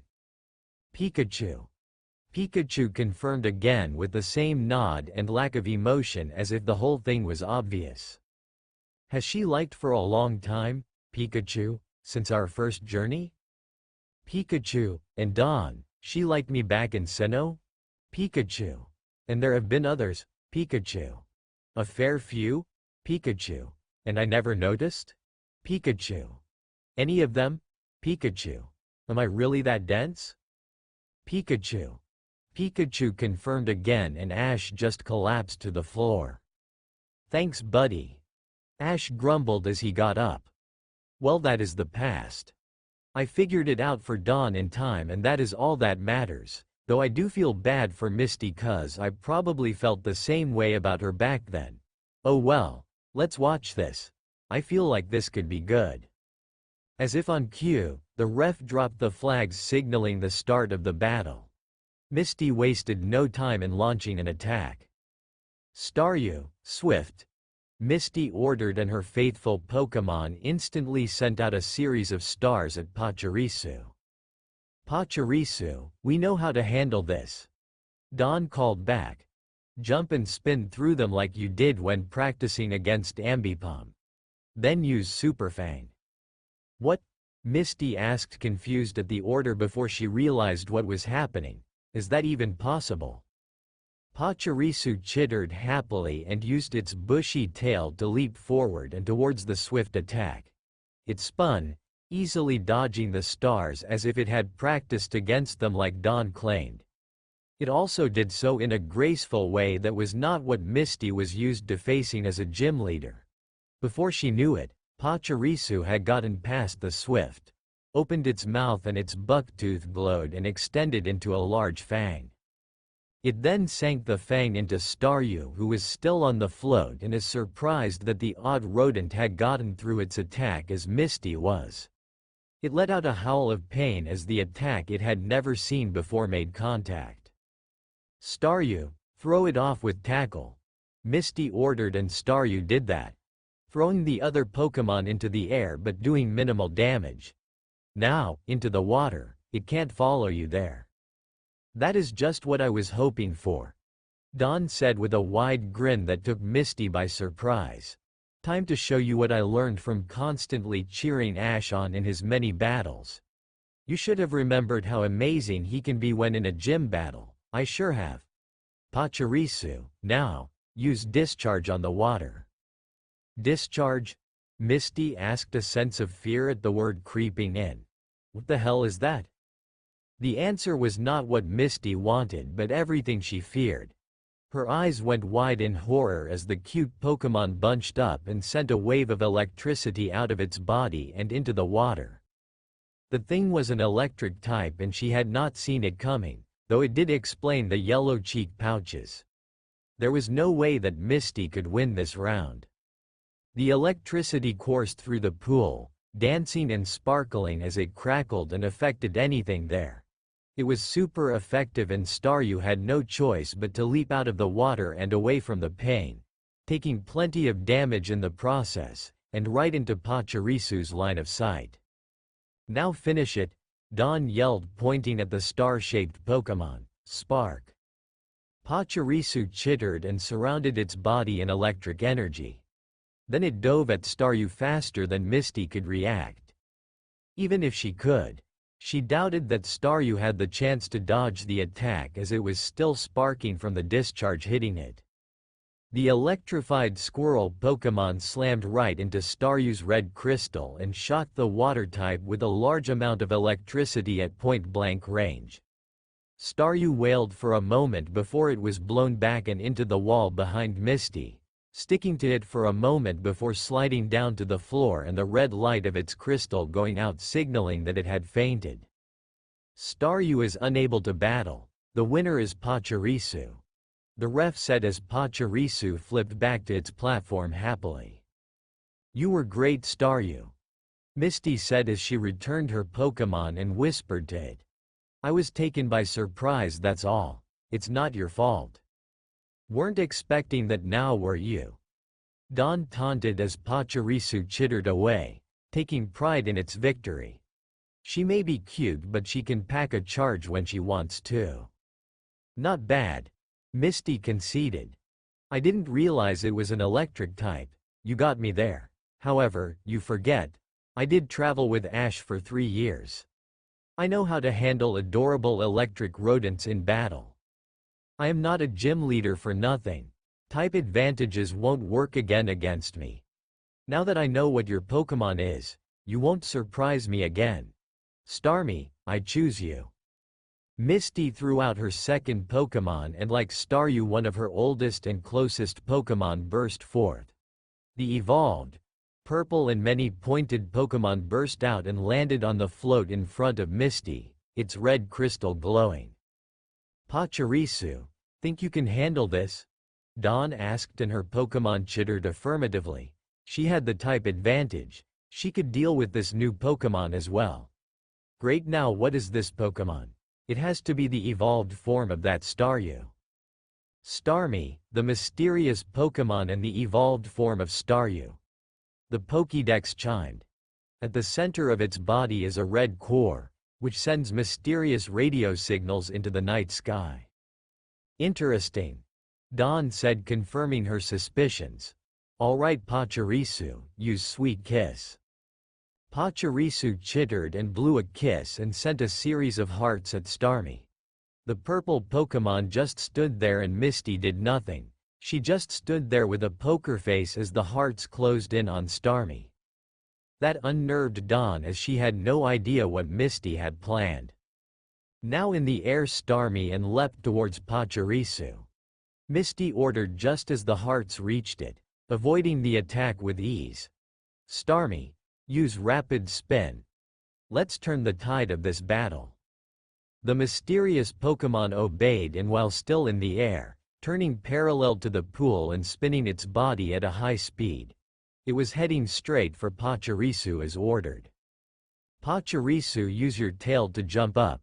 Dawn ordered and Pachirisu did as instructed, Starmie sailing harmlessly underneath her. And use Discharge again. Dodge and use Psychic, Misty yelled. Using the speed of its rapid spin, Starmie spun away from the discharge attack. It then stopped, landed on a float, and unleashed the powerful Psychic-type move. The wave hit the still airborne Pachirisu in the chest and sent her flying high in the air, flailing in pain. Now, Rapid Spin again. Misty yelled and Starmie obeyed. Knock it out. Pachirisu.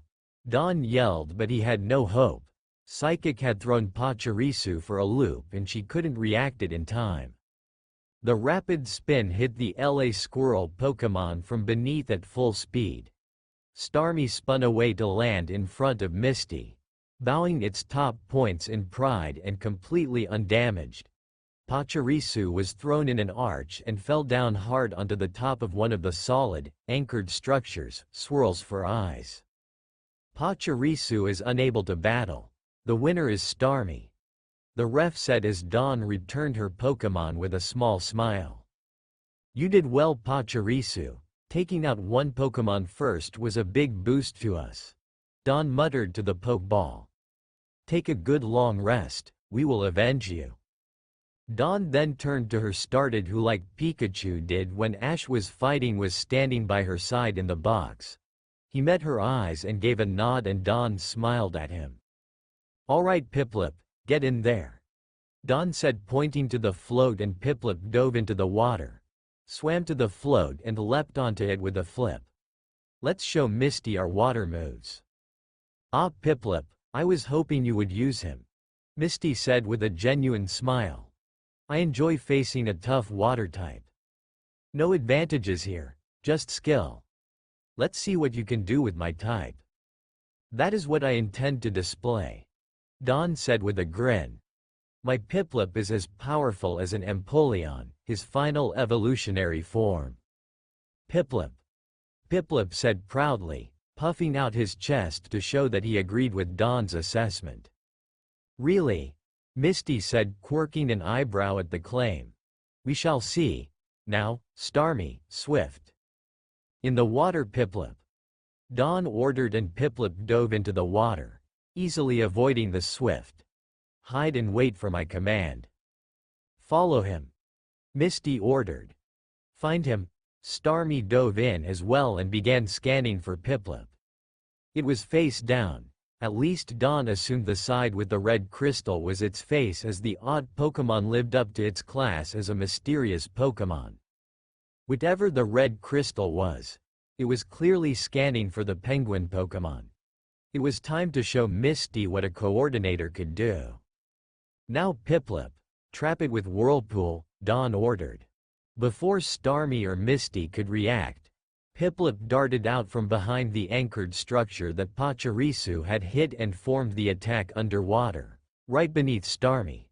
It wasn't very effective against the other water type but that was not the goal. The goal was to trap it in place long enough for Dawn to launch a combination against it. Use Rapid Spin to escape. Misty yelled.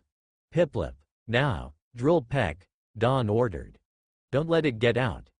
Use the Whirlpool to boost your speed. Piplup stopped the attack, the nature of the attack keeping the Whirlpool going, and elongated his beak before he spun, going the same direction as the Whirlpool to increase his speed. Piplup then shot upwards, and before Starmie could even gain enough speed to break free from the attack, Piplup hit it in the center of its crystal and both Pokémon flew upwards and out of the pool.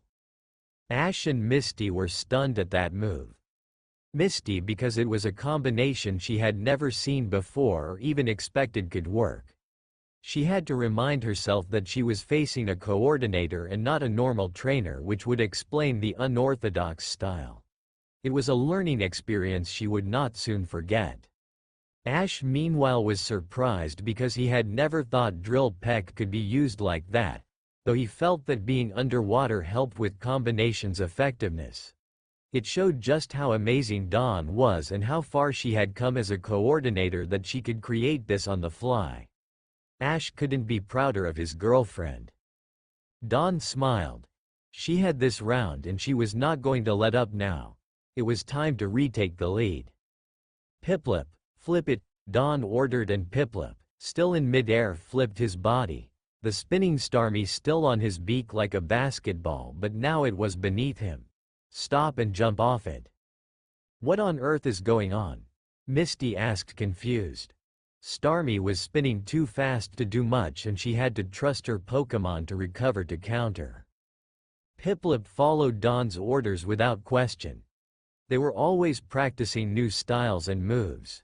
It kept him in shape and agile, more so than any other Piplup out there. He stopped his spin, let Starmie fall a little so that he could pivot his own body.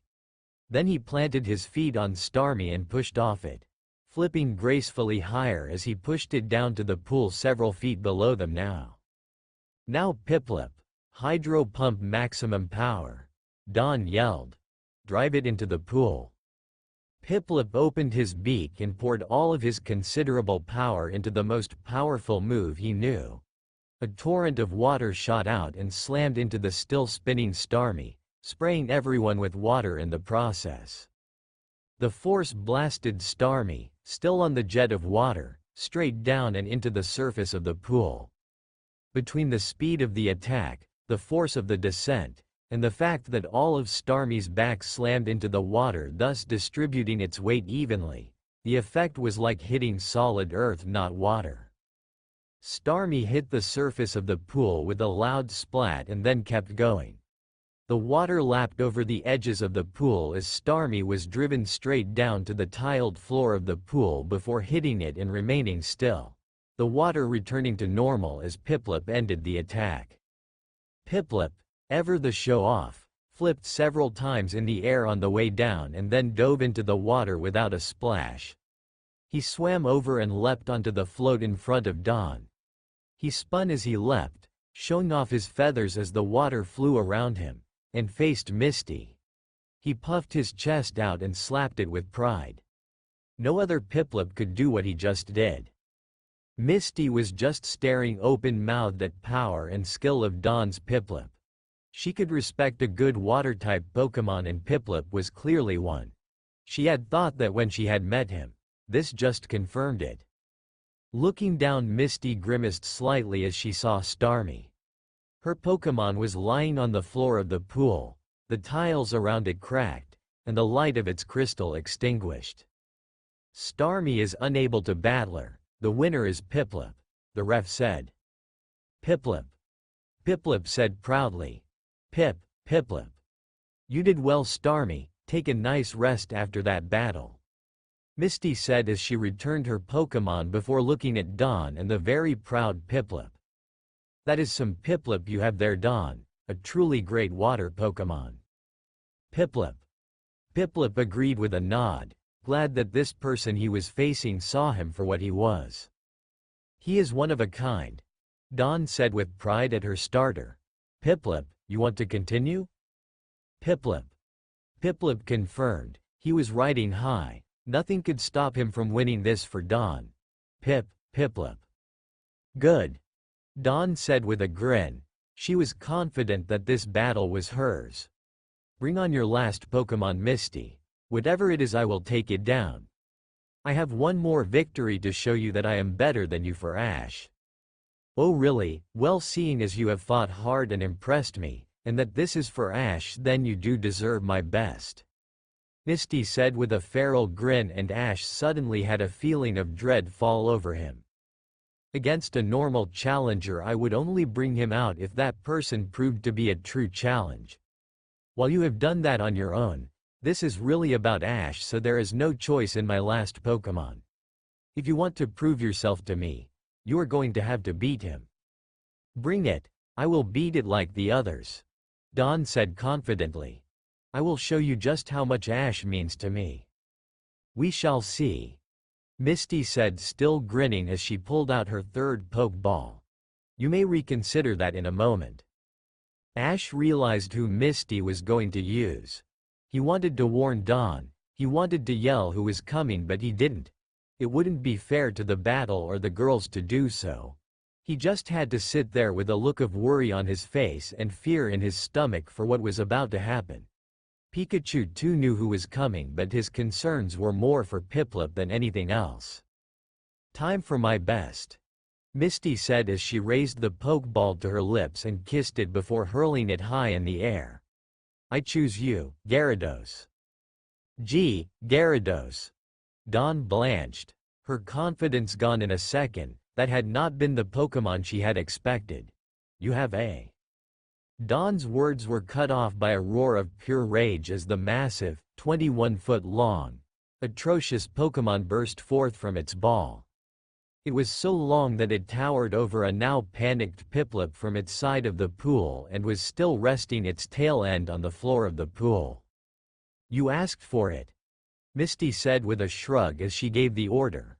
I'm sorry Piplup, but you are in the wrong place at the wrong time. Gyarados, Hyper Beam. Piplup! Dawn yelled, but it was futile. Piplup had no hope and they all knew it. The powerful normal-type move shot forth from Gyarados' maw in a blast of orange energy and slammed into Piplup at full force. All the penguin Pokemon could do was stare in horror at the attack before it hit him in the face. With an explosion that destroyed the float he was on, Piplup was thrown backwards and into the wall behind Dawn as she just gazed in horror at the powerful move. There was a thick cloud of dust from the impact as the wall shook. Dawn turned, and as it settled, revealing a large, pretty deep crater on the wall. Stuck in the center, his limbs spread out, his beak open and swirls for eyes, was a very defeated, charred Piplup. Piplup! Dawn wailed and rushed to pry her started from the wall. Are you okay? Piplup is unable to battle. The winner is Gyarados, the ref said after recovering from the sudden attack. Misty grimaced and looked away from the crater. She may have overdone it with that move and she knew it. She was going to have to make it up to the proud Pokemon when this was over. He didn't deserve to pay for getting between Misty and Dawn. Still, it had also been a sign of respect in way. That Piplup was good, probably better than any of her water Pokemon except Gyarados if Misty is being honest.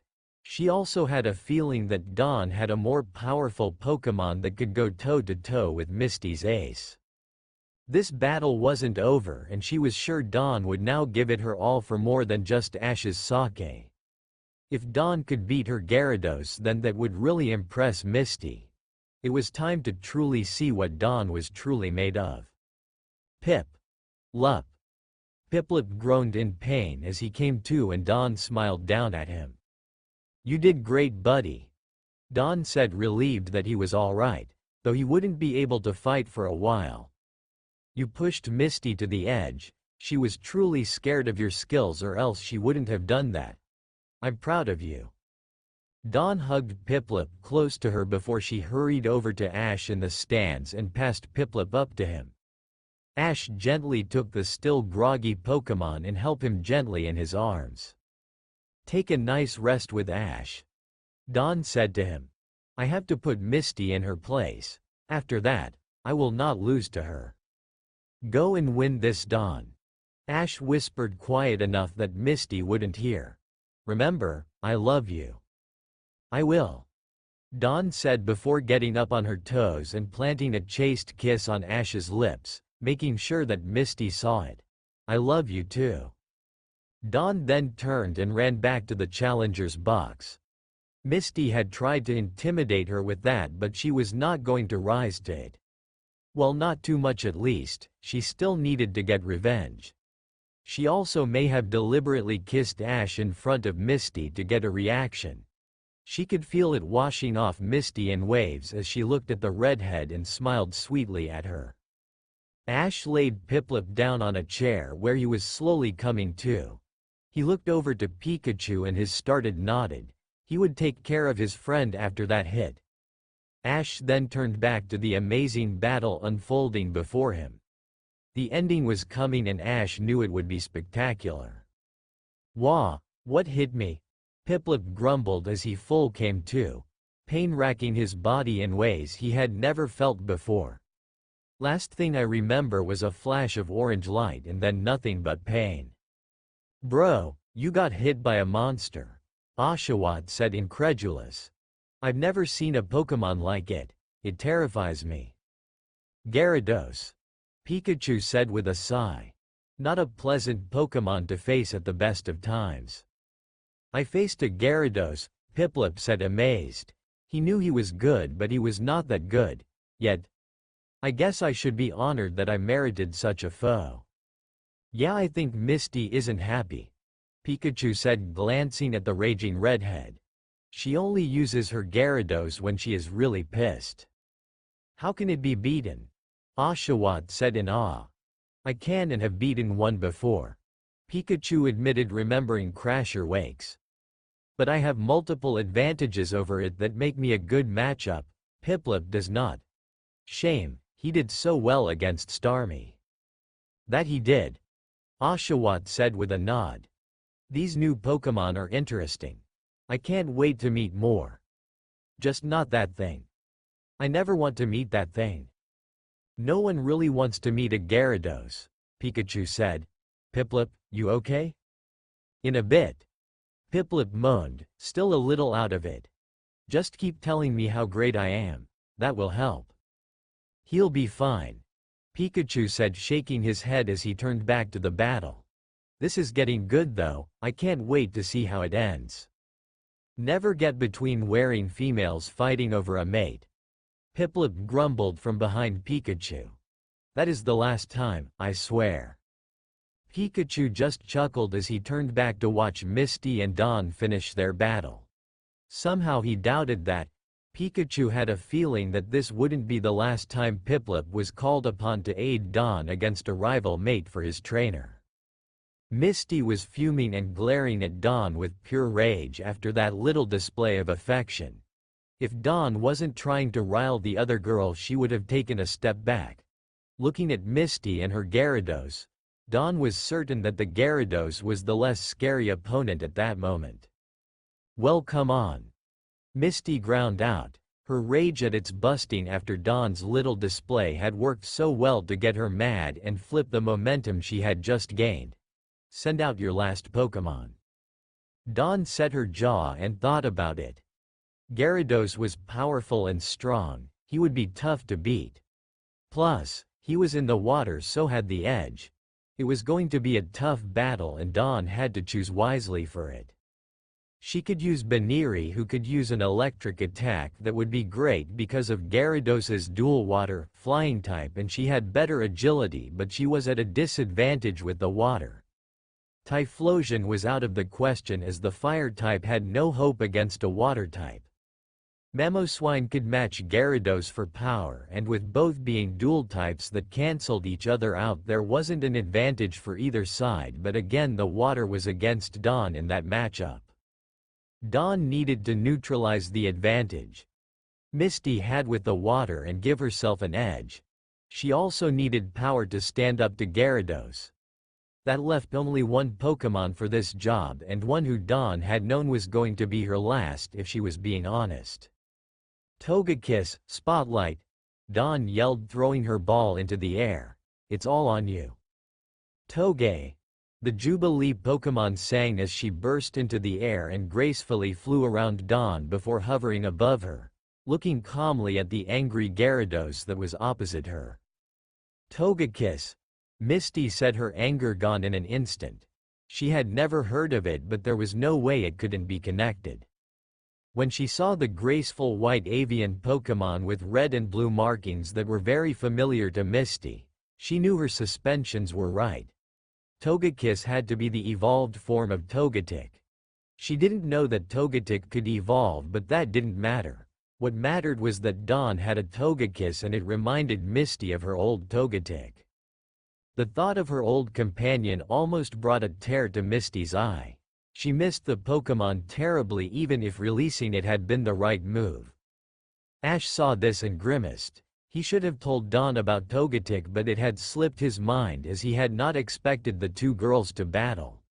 Misty was not going to handle this well. Quickly, Misty's sadness was replaced by a rage that her Gyarados would have been proud of.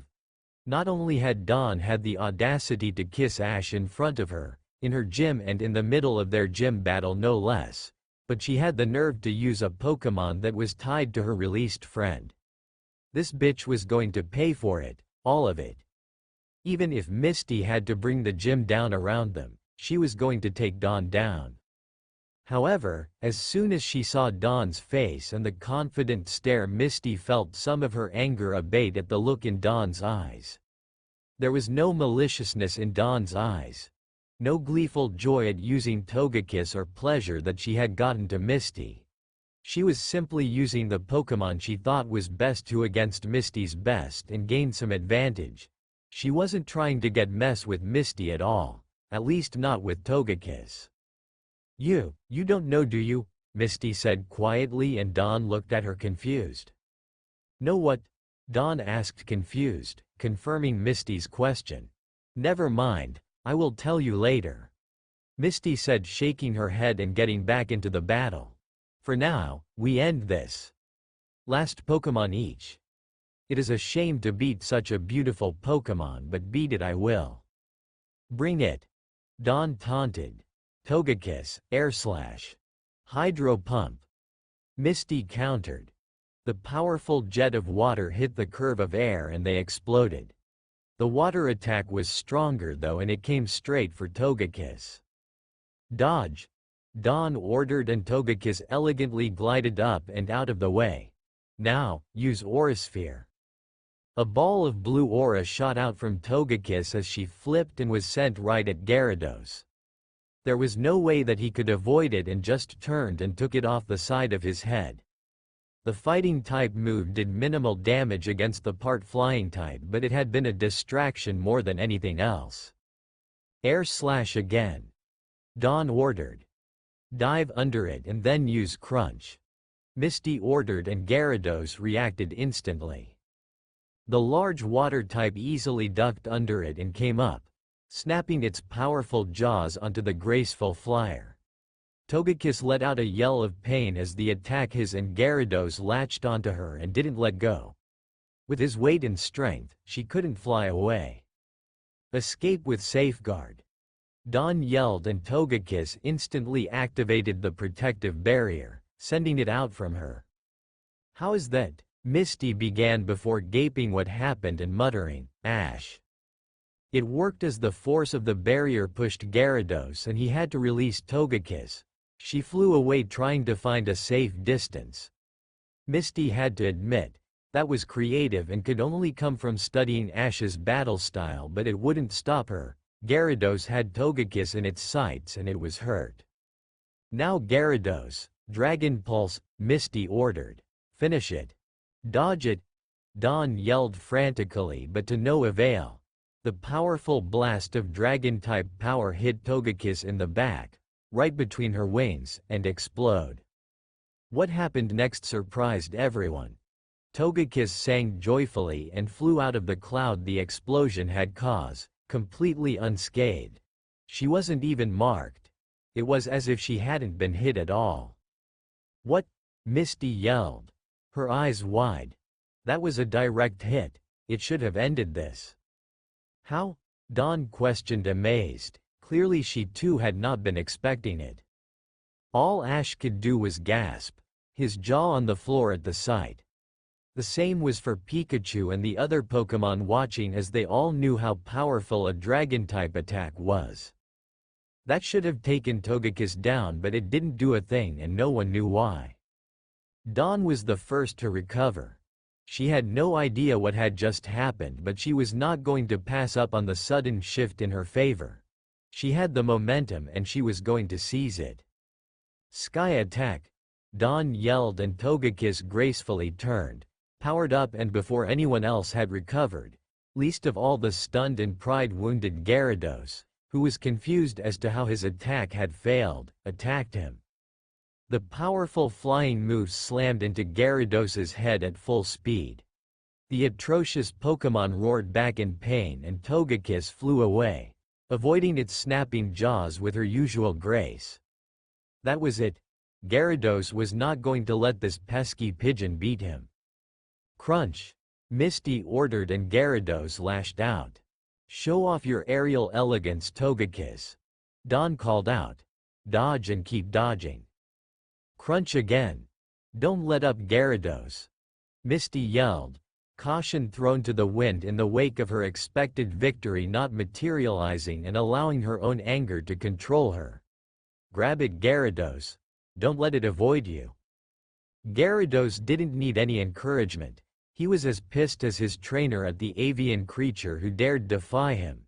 He attacked, repeatedly, his powerful, dangerous jaws crunching at Togekiss over and over again as he tried to latch onto her. However, they kept hitting nothing but air as Togekiss easily flew away, sometimes barely, but always dodging and showing off her contest pedigree. She was just gliding in the air and rarely flapping her wings. As such, she was using less energy than the giant, very angry, snake thing, and it was showing.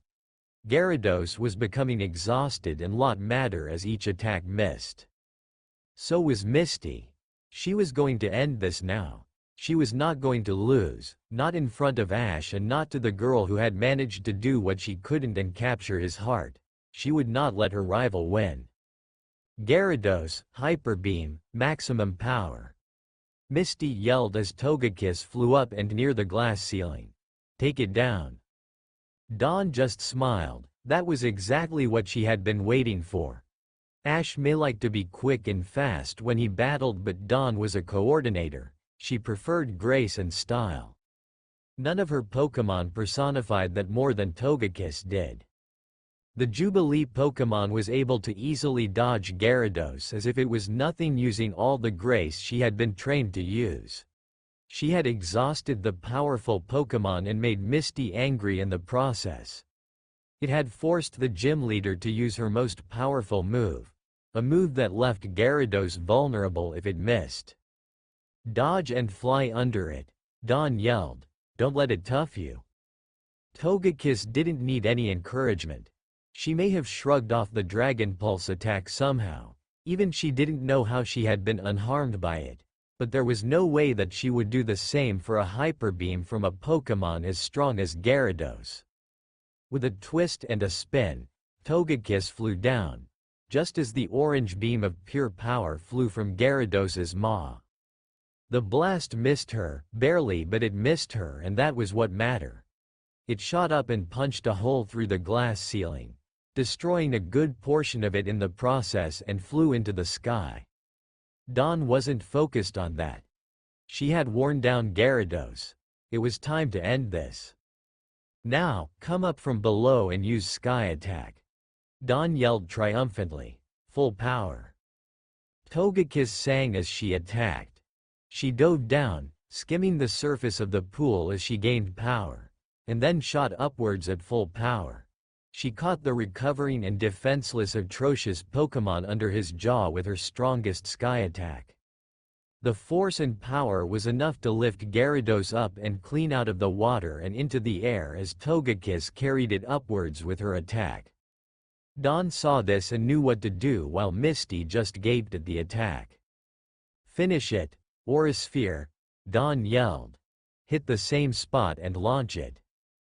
Togekiss pushed up with the last of Sky Attack to send the larger Pokémon higher, and then fell back a bit to give herself room as she powered up her attack. She then launched a powerful Aura Sphere at near point-blank range, right into the spot she had hit with her Sky Attack. The force of the second attack pushed the still rising Gyarados up even further until he hit the glass ceiling hard enough to shake the gym and crack several panes of glass. He stuck there for a moment, a look of shock on his face, before gravity took over. Gyarados fell, Togekiss diving out of the way to avoid him, back to the pool. All everyone could do was stare in shock as 21 feet of roiling, pissed off Pokémon hit the water from a higher taller than itself. The result of that much Pokémon hitting a body of water was as expected. A massive tidal wave of water shot up as it was displaced by a large Gyarados. Misty and Dawn both turned, crouched down, and covered their faces as they were hit by the wave, bracing themselves while all the floats were ejected from the pool. It was not same was for Ash, who was now on his feet and hadn't reacted in time. The force of the water pushed back and over his seat into the second row of chairs, drenching him and all of his Pokémon in the process. The ref had been the unluckiest. He was nearest the epicenter and was blasted off of his podium and into the wall a few feet behind him. He crumbled to the floor in a daze, regretting agreeing to referee this particular gym battle. As quickly as it had begun, it ended. Dawn and Misty, both soaked through, slowly got up and looked at the pool. Floating in the now slightly shallower pool was Gyarados, his tongue lolling out and his eyes swirls. A damp, ruffled, but still conscious and proud Togekiss stood on her defeated foe's side, crooning in joy at her win. She was the personification of peace while Gyarados was the personification of rage. This time, peace had prevailed. Gyarados is unable to battle, the ref said as he slowly got up and looked at the pool, his flags nowhere to be seen. Togekiss is the winner. That means that Misty is now out of Pokémon and therefore the victor is the challenger, Dawn. Dawn just stared at the scene blankly for a moment, blinking in utter amazement. She had won. She had defeated a gym leader and in a way that would have made Ash proud. More importantly, she had beaten Misty, a rival for Ash's heart, and she couldn't be happier. Gyarados returned, Misty said with a smile as the loss set, her anger waning as reality hit. You were great. That was some battle. Take a long rest, we will win next time. Togekiss just turned and flew back to Dawn as the red light recalled Gyarados. She landed in front of Dawn and ruffled her feathers at her trainer. Dawn patted her and smiled. I know, you don't look your best. Dawn admitted sheepishly. Sorry, wasn't exactly expecting that. Tonight, you and I will have a thorough grooming. You deserve it after beating Gyarados. Togekiss said, happily nuzzling Dawn before flying over to check on the other Pokémon. The water had hit all of them as all but Piplup had been on the railing when Gyarados hit the water.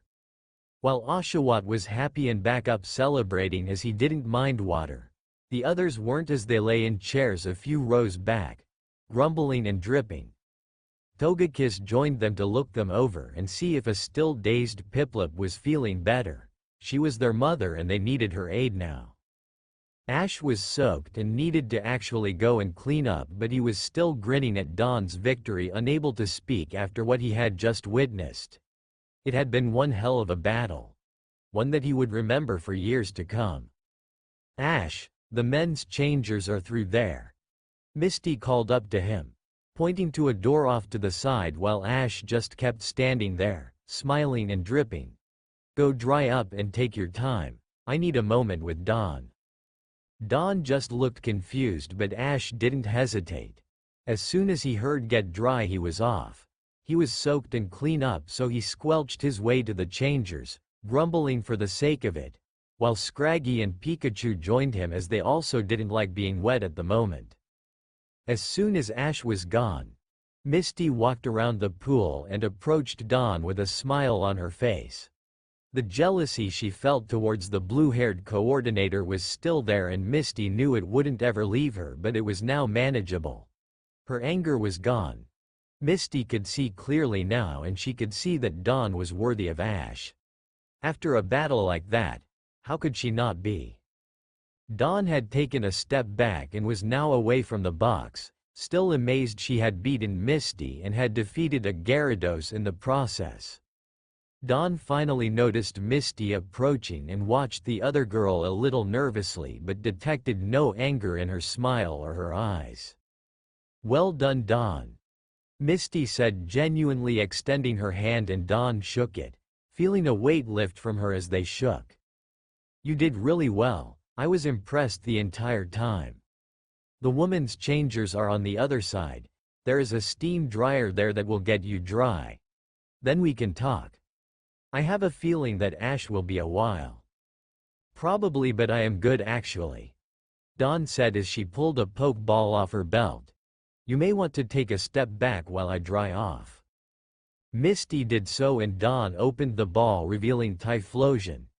The volcano Pokémon looked at her confused as to why he was out, but smiled nonetheless and nuzzled its trainer affectionately, avoiding as much water as possible. "I need your help dry off," Dawn said to him, a little sheepish as she showed off how wet she was. "Can you manage a flamethrower, lower power, and don't hit me? After Charizard I have had enough of fire hitting me for a while." Typhlosion nodded and opened his mouth. The fire streamed out and circled Dawn for a few seconds. When it was done, she was dry, if a little stiff, and her hair was ruined for the day. For once Dawn could live with the bad hair day. She was too happy to care. "Thanks, Typhlosion," Dawn said with a smile and a pat of her fire-type's head before returning him. "Take a rest. It is a little too wet for your liking right now."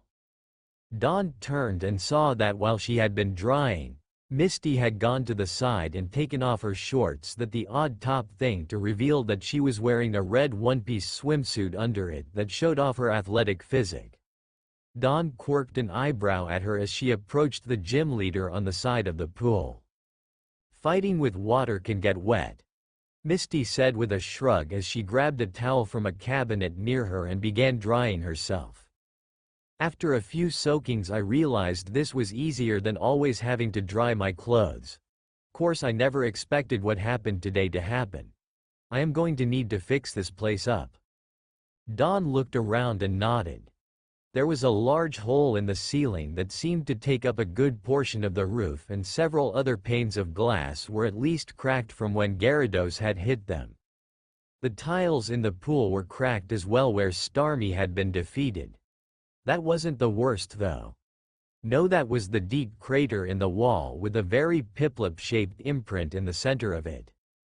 "Sorry about that," Misty said sheepishly, rubbing her neck as she saw Dawn staring at the result of Piplup's run-in with her Gyarados. I am known for my temper. Redheads have a stereotype for a reason, and I really live up to it. It often gets worse when coupled with my jealousy. Throw in Ash and well, the concept of self-control doesn't exactly exist." "It's okay," Dawn said, knowing that Misty meant no ill will with the attack. "Though I think Piplup will not be thrilled with me for a while. It is going to be some painful wake-ups while he milks this for all it's worth. I am going to have to spoil him for a bit." "Yeah, his pride is hurt and it wasn't his fault," Misty said, still looking at the impressive hole. It was almost clean through the wall. "I will tell him I am sorry and make it up to him later. You two are staying, right?" "We can," Dawn said nervously.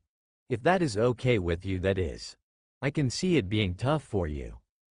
"It is fine with me," Misty said before shuffling awkwardly. "Dawn, I am sorry for how I acted before and during the battle. I let my jealousy and feelings get the better of me. Again. I need to accept the reality of the situation. Having you two stay will help with that, no matter how much it hurts." "I understand," Dawn agreed, glad that things were starting to clear up between them. "I let my own insecurities and jealousy control me more than I should have. I wouldn't have challenged you had you not gotten to me." "Oh yeah, you won." Misty said, turning and running off to the far end of the pool. Wait right there. Dawn just looked confused for a moment. A few seconds later, Misty returned with a small silver tray in her hands. In the center of it was a small square of dark blue velvet, and on that, Dawn gasped at the sight. It was a bright blue gym badge in the shape of a drop of water. She had forgotten that this was an official gym battle. There had been other things on her mind at the time. Congratulations, Dawn, Misty said with a smile as she held the tray up to her. You beat me, and here is your reward, the Cascade badge. Dawn just stared at it for a moment before gently picking it up. She smiled at the badge in her hand. It was her first and likely only gym badge, and she would keep it safe as it signified a lot more to her than just being a gym badge. Still, she knew what she had to do. She wanted Ash to be there, but at the same time, she couldn't wait. She would have to repeat it later for him. All right, Dawn yelled as she struck the same pose Ash made whenever he got a badge or caught a Pokemon. I got the Cascade badge. Togekiss yelled, jumping up to join her before returning to her motherly duties as Piplup was still dazed. So much like Ash, Misty said with a sad smile and a shake of her head. He is just the same. Yeah, I guess he kinda rubs off on you after a while, Dawn said, blushing a little as she looked at the badge in her hands. But that is just who he is and why I love him. You really do love him, don't you? Misty said, and Dawn turned to the taller girl and looked at her. She saw the tears and pain in Misty's eyes, but also her own deep feelings for Ash. I do, Dawn said softly. I didn't realize until it was too late, at least temporarily, but yeah, I love him. At first he was annoying and a little bossy when it came to training and Pokemon. He comes off as a bit arrogant, but for good reasons. I was just a naive new coordinator who thought she knew everything but in reality didn't. We butted heads a bit but calmed down quickly after a friend told us we were being pointless. After that, he became a mentor to me. Over time, and a few life-saving situations, I fell for him, and it just got deeper from there. Yeah, that is how Ash gets you, Misty admitted sadly, remembering her own fall for Ash Ketchum. He starts out infuriating and a little immature, but over time you see who he really is. His loyalty, his kindness, the way he cares for all Pokemon, it is amazing. The lengths he will go to in order to save someone is unreal. Of course, he is clueless to what he is doing or the effects he has on women, but that is also just part of who Ash is. At first I was just with him 'cause Pikachu destroyed my bike. Yep, Pikachu did the same to mine, Dawn said, and Misty laughed. Fried it, and Piplup, to a crisp in one move. Well, some things certainly don't change, Misty said, shaking her head. Ash seems to have an issue with girls' bikes. It was an accident, Dawn admitted. He wasn't there when it happened, and I didn't tell him for a while because I never blamed him for it. It was my first day as a trainer, and I ran into Pikachu, who had been separated from him. Pikachu was hurt and was just defending himself against me. I thought he was wild and tried to battle him. Even injured, Pikachu was better than a fresh Piplup. Well, you are better than me in that regard, Misty said with a small smile. I never let Ash forget about it. Even after it was fixed and we went our separate ways, I never let him forget how we met. That was when I really knew he cared for me. In his own way, I guess, and after he upset me with his cluelessness. That was the hardest moment of my life, but knowing I would see him again helped. I knew that no matter what, Ash would always be in my life. You still love him, don't you? Dawn said as Misty's words sunk. There was no jealousy or resentment in her voice, it was just a statement.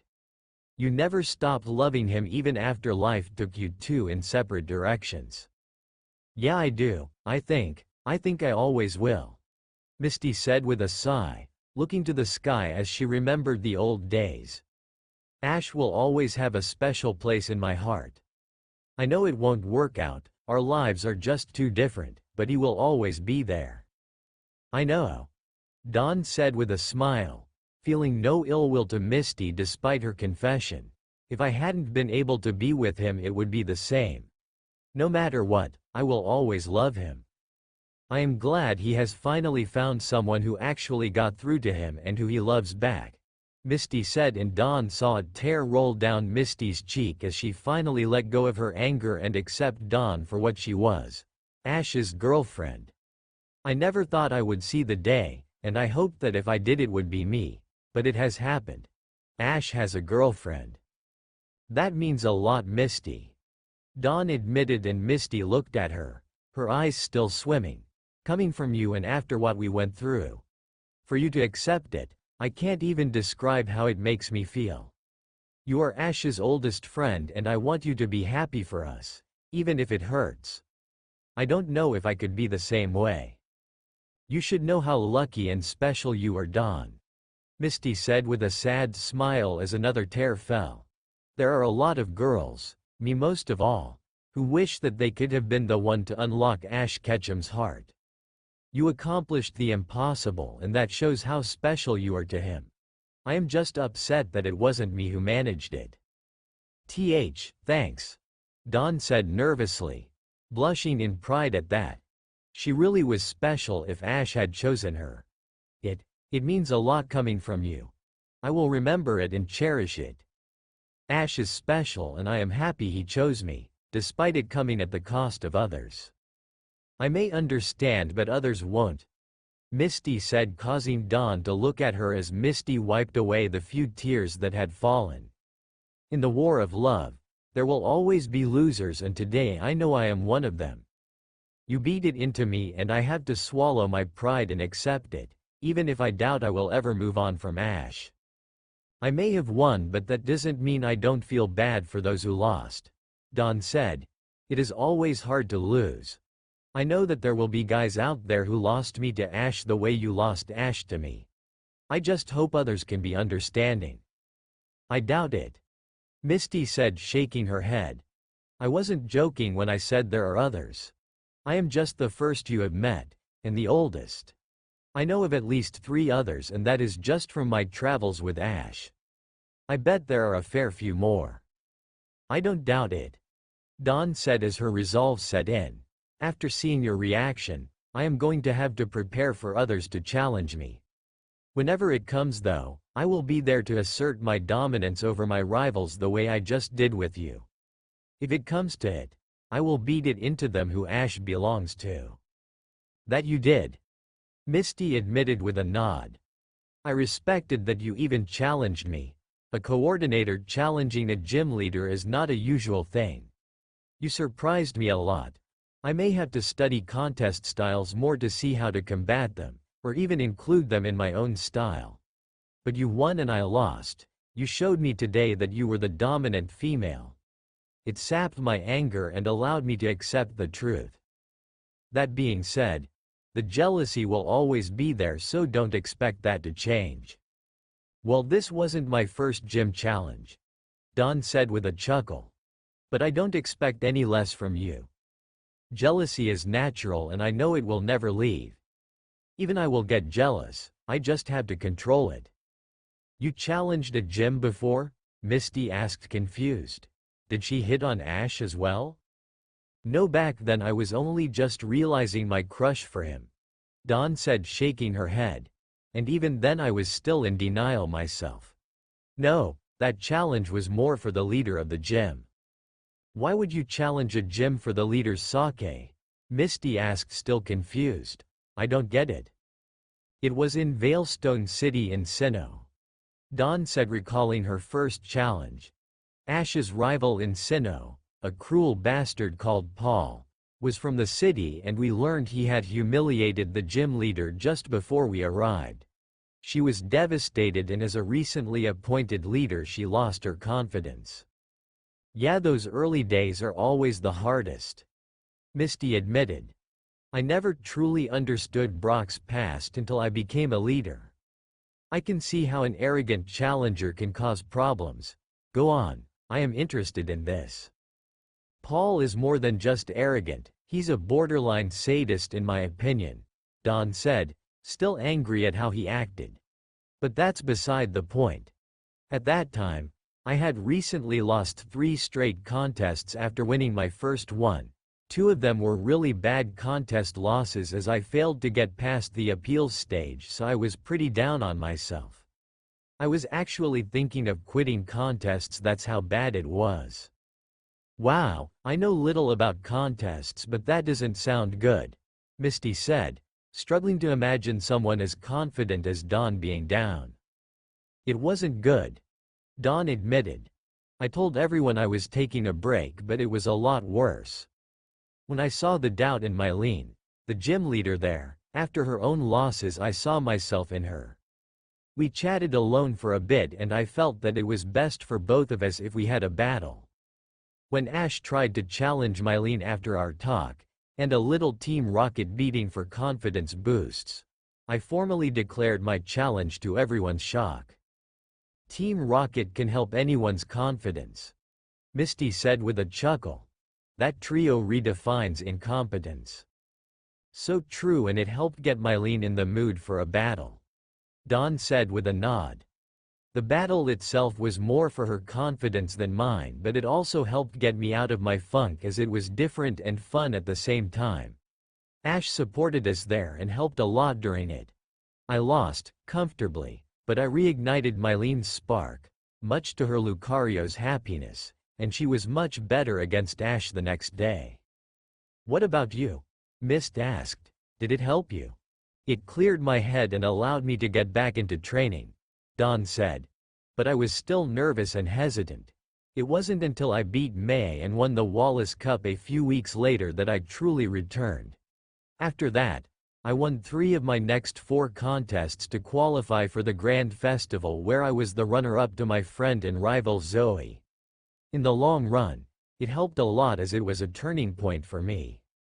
I can see why Ash likes you so much, Misty said as she processed what Dawn had told her. You were selfless in that challenge. You did it to help the gym leader and were thinking about her as much as about yourself. I know how draining it can be and how something like that can help. It was a nice thing you did and I am sure Ash appreciated it. Yeah, course this time it was different, Dawn said, knowing that Misty meant what she said about Ash. I didn't come here to challenge you, but well, we both have jealousy issues and you pushed me to it. This time I was going to do everything I could to win. I had to beat you. I had incentive to do so. Same, Misty agreed. I wanted to win so badly. I mean it when I say I don't use Gyarados often, but I knew that if you pushed me in battle then I would. I had to go all out. I admit, I wasn't expecting it, Dawn said. I had expected something smaller given your first 2 Pokemon, but I probably should have expected it. When he came out I had to use Togekiss. She was the only Pokemon I have who could stand a chance against a Gyarados. Mamoswine might have had a chance, but the field was against him. I usually use Corsola or Goldeen as my third, or if the challenger is particularly arrogant, and pool is filled with sand for the battle, Psyduck, Misty said before pausing and finally broaching a sensitive topic that had nothing to do with Ash. Can I ask, how did you get a Togekiss? It is Togetic's evolved form, right? It is, Dawn said, a little confused. I think there is a special stone found in Sinnoh that will evolve one, but I am no expert on Pokemon evolution. That explains why I haven't heard of it before, Misty said with a nod. I know too little about Sinnoh. I always thought it was a single evolution. It is one of those odd ones that appeared in Sinnoh first, Dawn said. There are a few others like my Mamoswine whose evolutions were discovered in Sinnoh, but their pre-evolved forms weren't. As for how I got her, she was a gift. Towards the end of my journey, after I had qualified for the Sinnoh Grand Festival, we came across a contest in a place called Arrowroot Town. There we were approached by an attractive, prim and proper woman and invited to a fancy mansion before the contest started. That honestly doesn't surprise me, Misty said without any surprise in her voice. Ash and his friends always seemed to end up in odd situations like that. It always made traveling with him interesting. I assumed that Brock fell for her at once. He could never resist a pretty face, except mine, but I was only ever for Ash, so it didn't bother me. Of course, Brock did. Dawn said with a sigh of exacerbation that Misty knew could only come from traveling with Brock, the world's most rejected lover boy. His Krogunk poison jabbed him for it and dragged his twitching body away as always. Wow, I wish I had thought of that, Misty said with a laugh. I used to just haul him off by his ear to protect the many women he made moves on, and because it annoyed him. That is new and better. I respect the infliction of pain when dealing with Brock's affections. I will have to pay Brock a visit one day and meet this Krogunk. A much better cock block than anything I could think of. Krogunk is a character for sure. Dawn agreed. But yeah, the amount of adventures I had with Ash were staggering. This time, it turned out that the women's charge, a princess, was a huge fan of mine and a contest lover, but because of her duties she could never compete in them. I don't doubt that, Misty said with a nod. She may have money and luxury, but her duties more than make up for it. Well, that's the thing, Dawn said. Princess Salvia also happened to look so much like me that she could pass as my identical twin. So, we swapped places and I spent a day learning that being a royal is an absolute pain in the ass, though the dress and tiara were amazing. I almost causing several diplomatic incidents while she lived her dream and competed in the contest with her Togekiss, pretending to be me. At least it was you and not Ash or Brock, Misty pointed. They would have defiantly caused several incidents. Brock especially, given how many attractive women would have been present. Ash, it would be his utter cluelessness and lack of graces that would do it. Too true. Dawn nodded in agreement. Princess Salvia won the contest as me, though I had to encourage her as me during the final and had the best day of her life. Afterwards, because I already had 5 ribbons and the princess didn't need it herself, she gave it to the runner-up, a rival called Jesselina. It was really kind of Salvia to do that, as Jesselina needed one more to qualify for the grand festival. That was really kind of her, Misty said. It was also the right thing to do. It was, and Salvia will treasure her memories of the contest forever, Dawn said.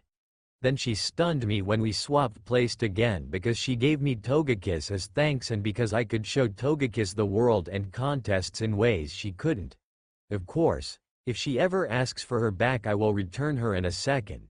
Until then, Togekiss is my Pokemon. That is always hard to do, Misty said, and Dawn saw a tear in her eye at that, and for once it didn't concern Ash. Releasing, returning, or giving away Pokemon, especially close ones, is not easy. You asked if I knew earlier when I called out Togekiss. Dawn began hesitantly, knowing that it was likely a sensitive topic, but deciding to plow on as Misty had been the one to ask about Togekiss. What was that about? I thought that you had used her in part to get to me the way you kissed Ash in front of me, Misty admitted, not meeting Dawn's gaze. I almost strangled the last girl who did that in front of me, by the way, so you have been warned. Bring it. I will not stop showing my affection for Ash, Dawn said, and Misty winced slightly at that. This was still a war between them and Dawn had the upper hand. I don't expect you to stop, Misty relented. I just won't stop being jealous. Anyway, I thought Ash had told you about my Togetic and you were rubbing it in. I was on the brink of probably destroying the whole gym until I realized from your face that you had no idea, and that helped me refocus on the battle. Yeah, that kiss was to piss you off after you hit Piplup with a hyper beam, Dawn admitted with a slight smirk before getting serious again. But Togekiss was purely because she was the only one I felt could beat your Gyarados. I needed a flying type to counter your water advantage, and I needed power, and Togekiss is fully evolved, so she has it. It was purely tactics. Well, you certainly pissed me off with the kiss, Misty admitted. I think even Gyarados was a bit afraid of me in that moment, and that is hard to do. So, you once had a Togetic? Dawn said, getting back on topic. That is a rare Pokémon. How did you get one?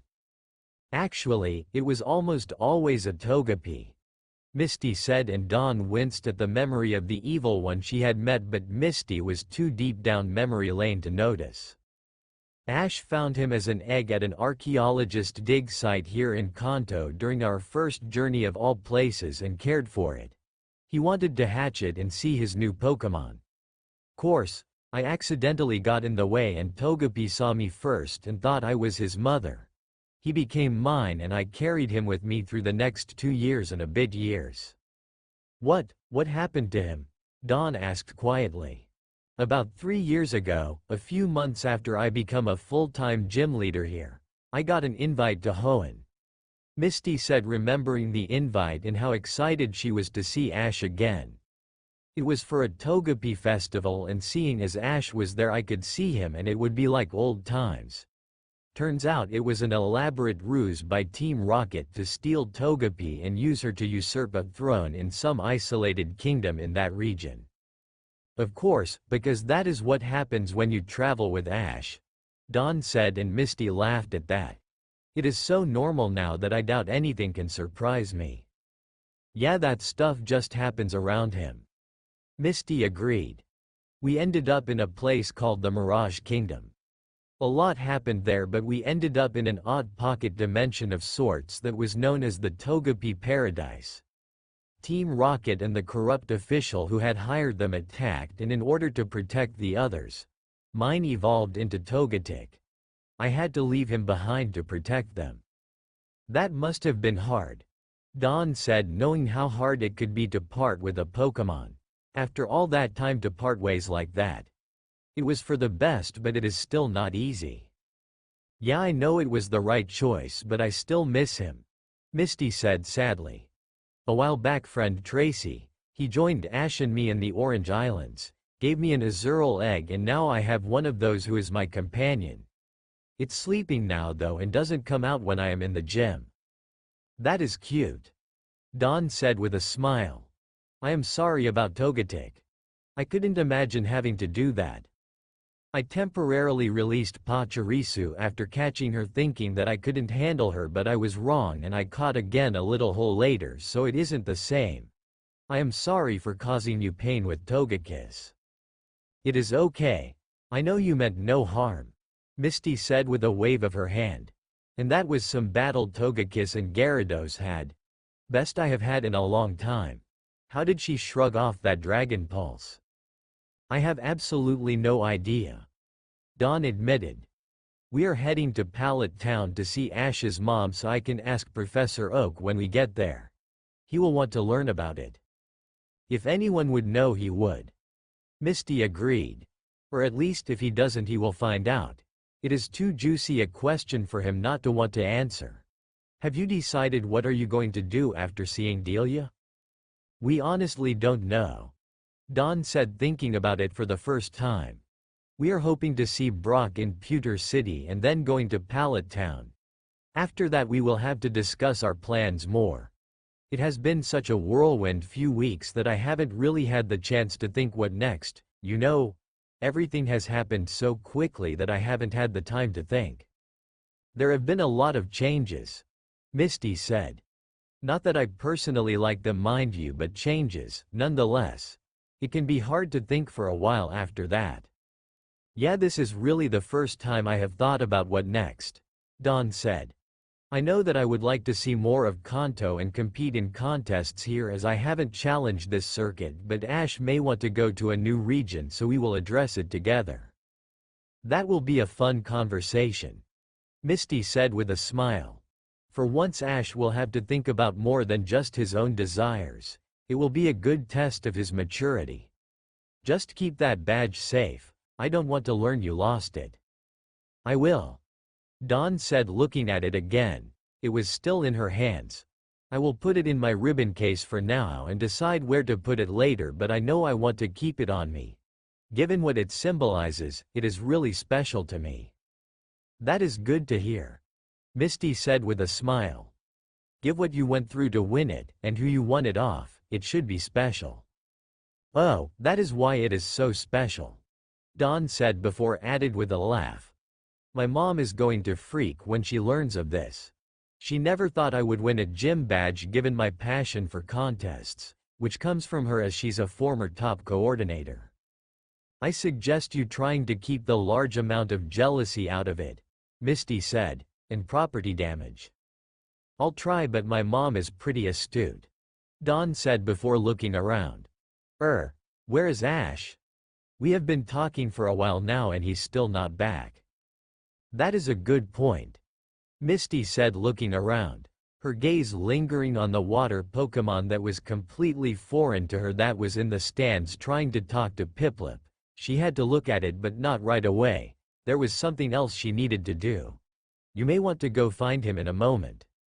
Yeah, I will, Dawn said getting a little worried. What will you do? Is that Pokemon over there with Pikachu and Piplup Ash's? Misty asked pointing at Oshawott, this time confirming who it belonged to ahead of time. I was so focused on the battle I didn't notice it until now.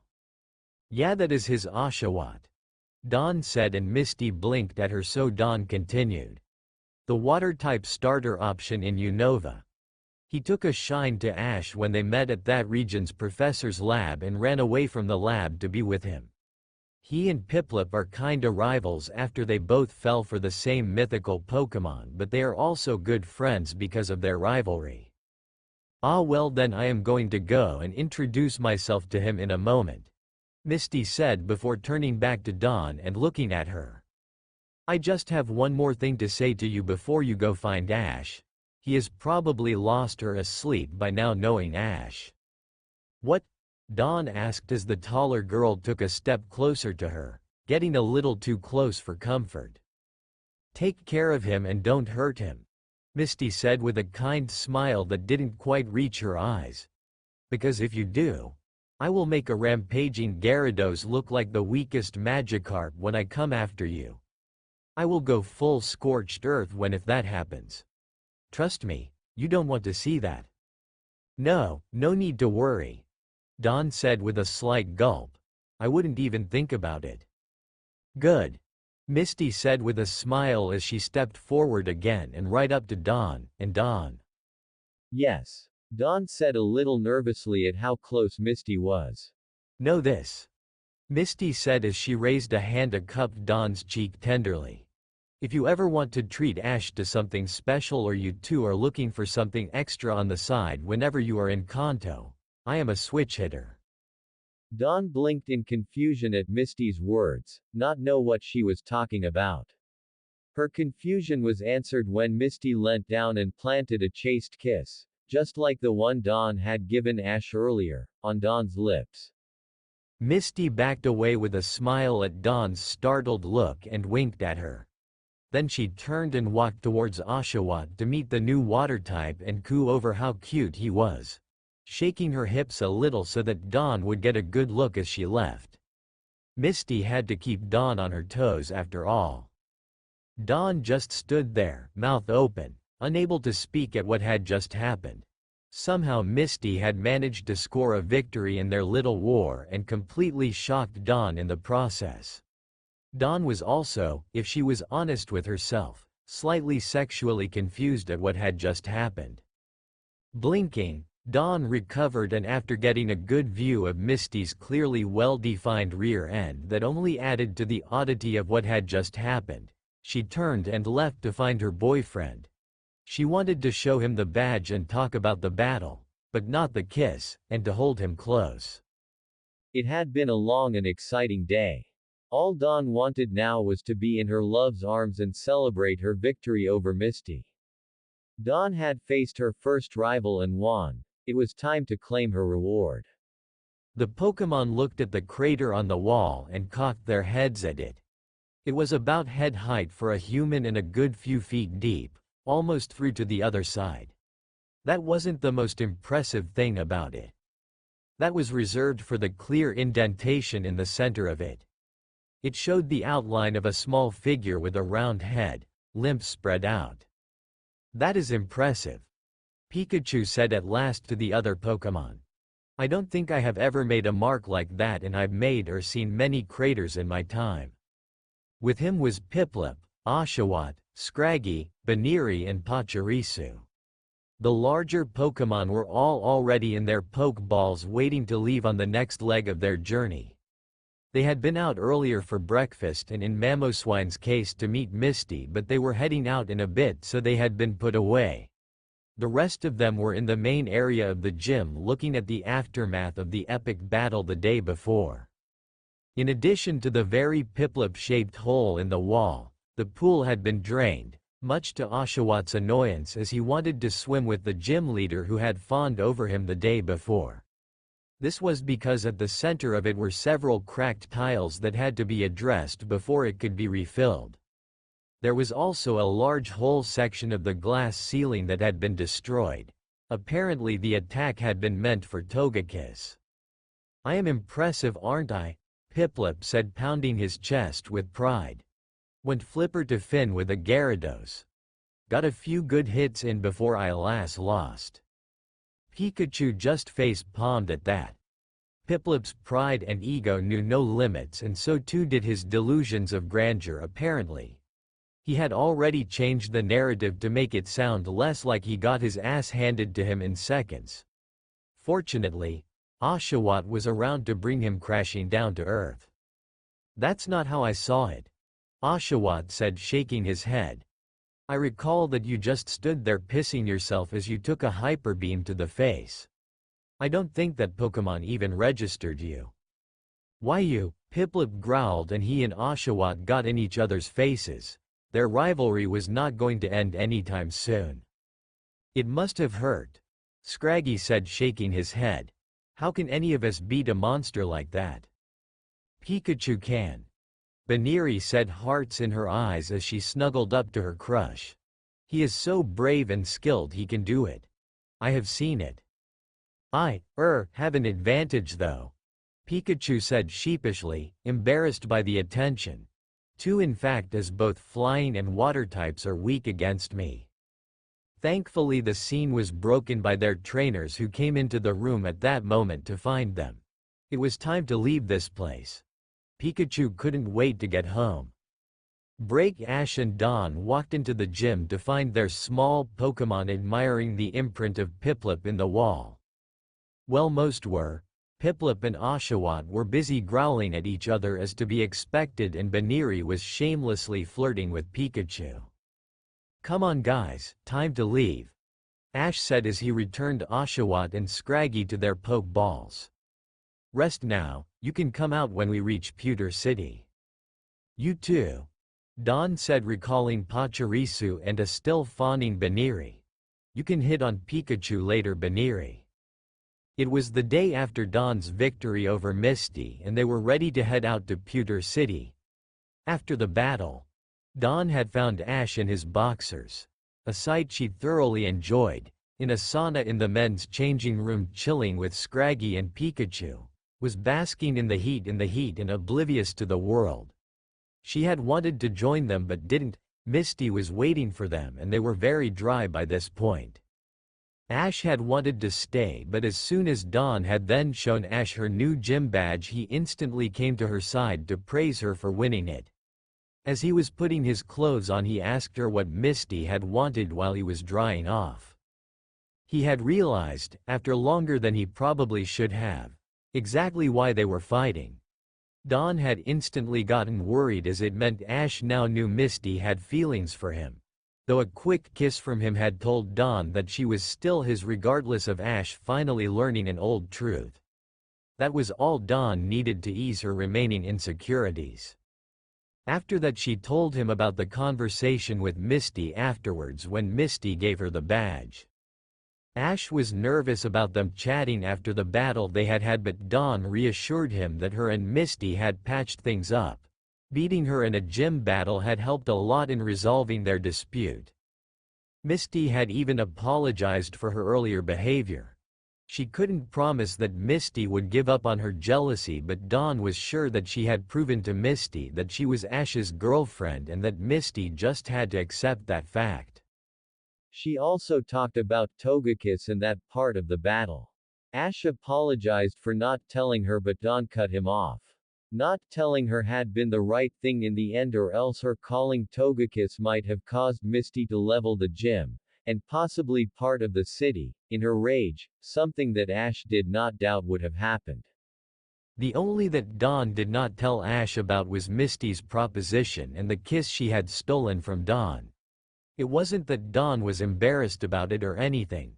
She just needed to understand it first herself, seeing as with Misty it could mean any number of things. She was either testing Dawn's commitment to Ash, serious about her proposal, fucking with Dawn, or some combination of all three. Regardless, Ash didn't need to know about it. After that, they had found Misty still in the gym fawning over a very happy Oshawott, promising him that as soon as they could they would swim together. Both teens couldn't help but smile at the sight. If there was one thing that could calm Misty down and show who she really was, it was meeting a new water type and falling for it. This was the same girl after all who, when told she looked like a Tentacruel, took it as a sweet compliment. The rest of the day had been a lot better than the start of it. Nothing was destroyed, no one lost their temper, and they were able to catch up with Misty properly, though there was still a hint of awkwardness between the three of them that Dawn had a feeling would take a while to go away. After all, it would be hard for anyone to hang out with the love of their life and his girlfriend. For Ash, it was that he now knew how Misty felt about him, and while he loved Dawn and would never leave her, part of him would now always wonder what would have happened had he known about her feelings back when they traveled together. It would always be a big what if, but it was in the past and Ash had moved on. For Dawn, it was the whole kiss and the fact that she was hanging out with a rival who had just tried to destroy her own gym to beat Dawn. Despite their post-battle talk, Misty was still a rival to Dawn and vice versa, and both girls knew it. Dawn would just have to repeatedly make it clear to Misty who Ash belonged to. For Misty, the awkwardness was seeing Ash with a girlfriend and it not being her, though she at least accepted Dawn as an equal, unlike the other pretenders to Ash. Dawn had proven herself, and Misty just had to deal with the reality of the situation, no matter how much it hurt. On the plus side, she could continue to mess with Dawn by flirting with her, and while it was a little petty, it was fun. Still, after a while they managed to get through it and hang out like old friends, at least for Ash and Misty. Misty got to meet the rest of Dawn's team, finding Baneri the cutest by far, and thought her crush on Pikachu was sweet, even if Pikachu didn't understand it. They then met Misty's other Pokémon, a Politoed, a Psyduck and a Corsola. It had been a nice, relaxing afternoon with only the occasional jealous glances from Misty whenever Dawn got a little too cute with Ash. It was better end to the day than it had started, and Dawn hoped that in time her and Misty could truly put all of this behind them and be friends. They had also taken their Pokémon to the Pokémon Center so that all who had battled, including Togekiss, could get healed up. Piplup especially needed attention, and of all of them he would be spending the night in the center. They would all be fully healed come morning, though Nurse Joy did chide Misty for being reckless against Piplup. Misty had personally apologized to Piplup for the battle and took full blame for it. She also promised that she would make it up to him, which he clearly was going to hold her to. Piplup was still pissed with Dawn, and for good reason.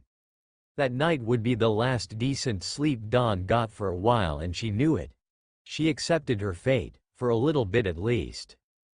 They ended up spending the night at Misty's place next to the gym. Misty had a few spare rooms and insisted on them staying the night. It had been hard to say no to her, and Dawn knew that it was as much about Misty as about them. It was hard for Misty to ask them to stay, but it showed that she was willing to accept them as a couple.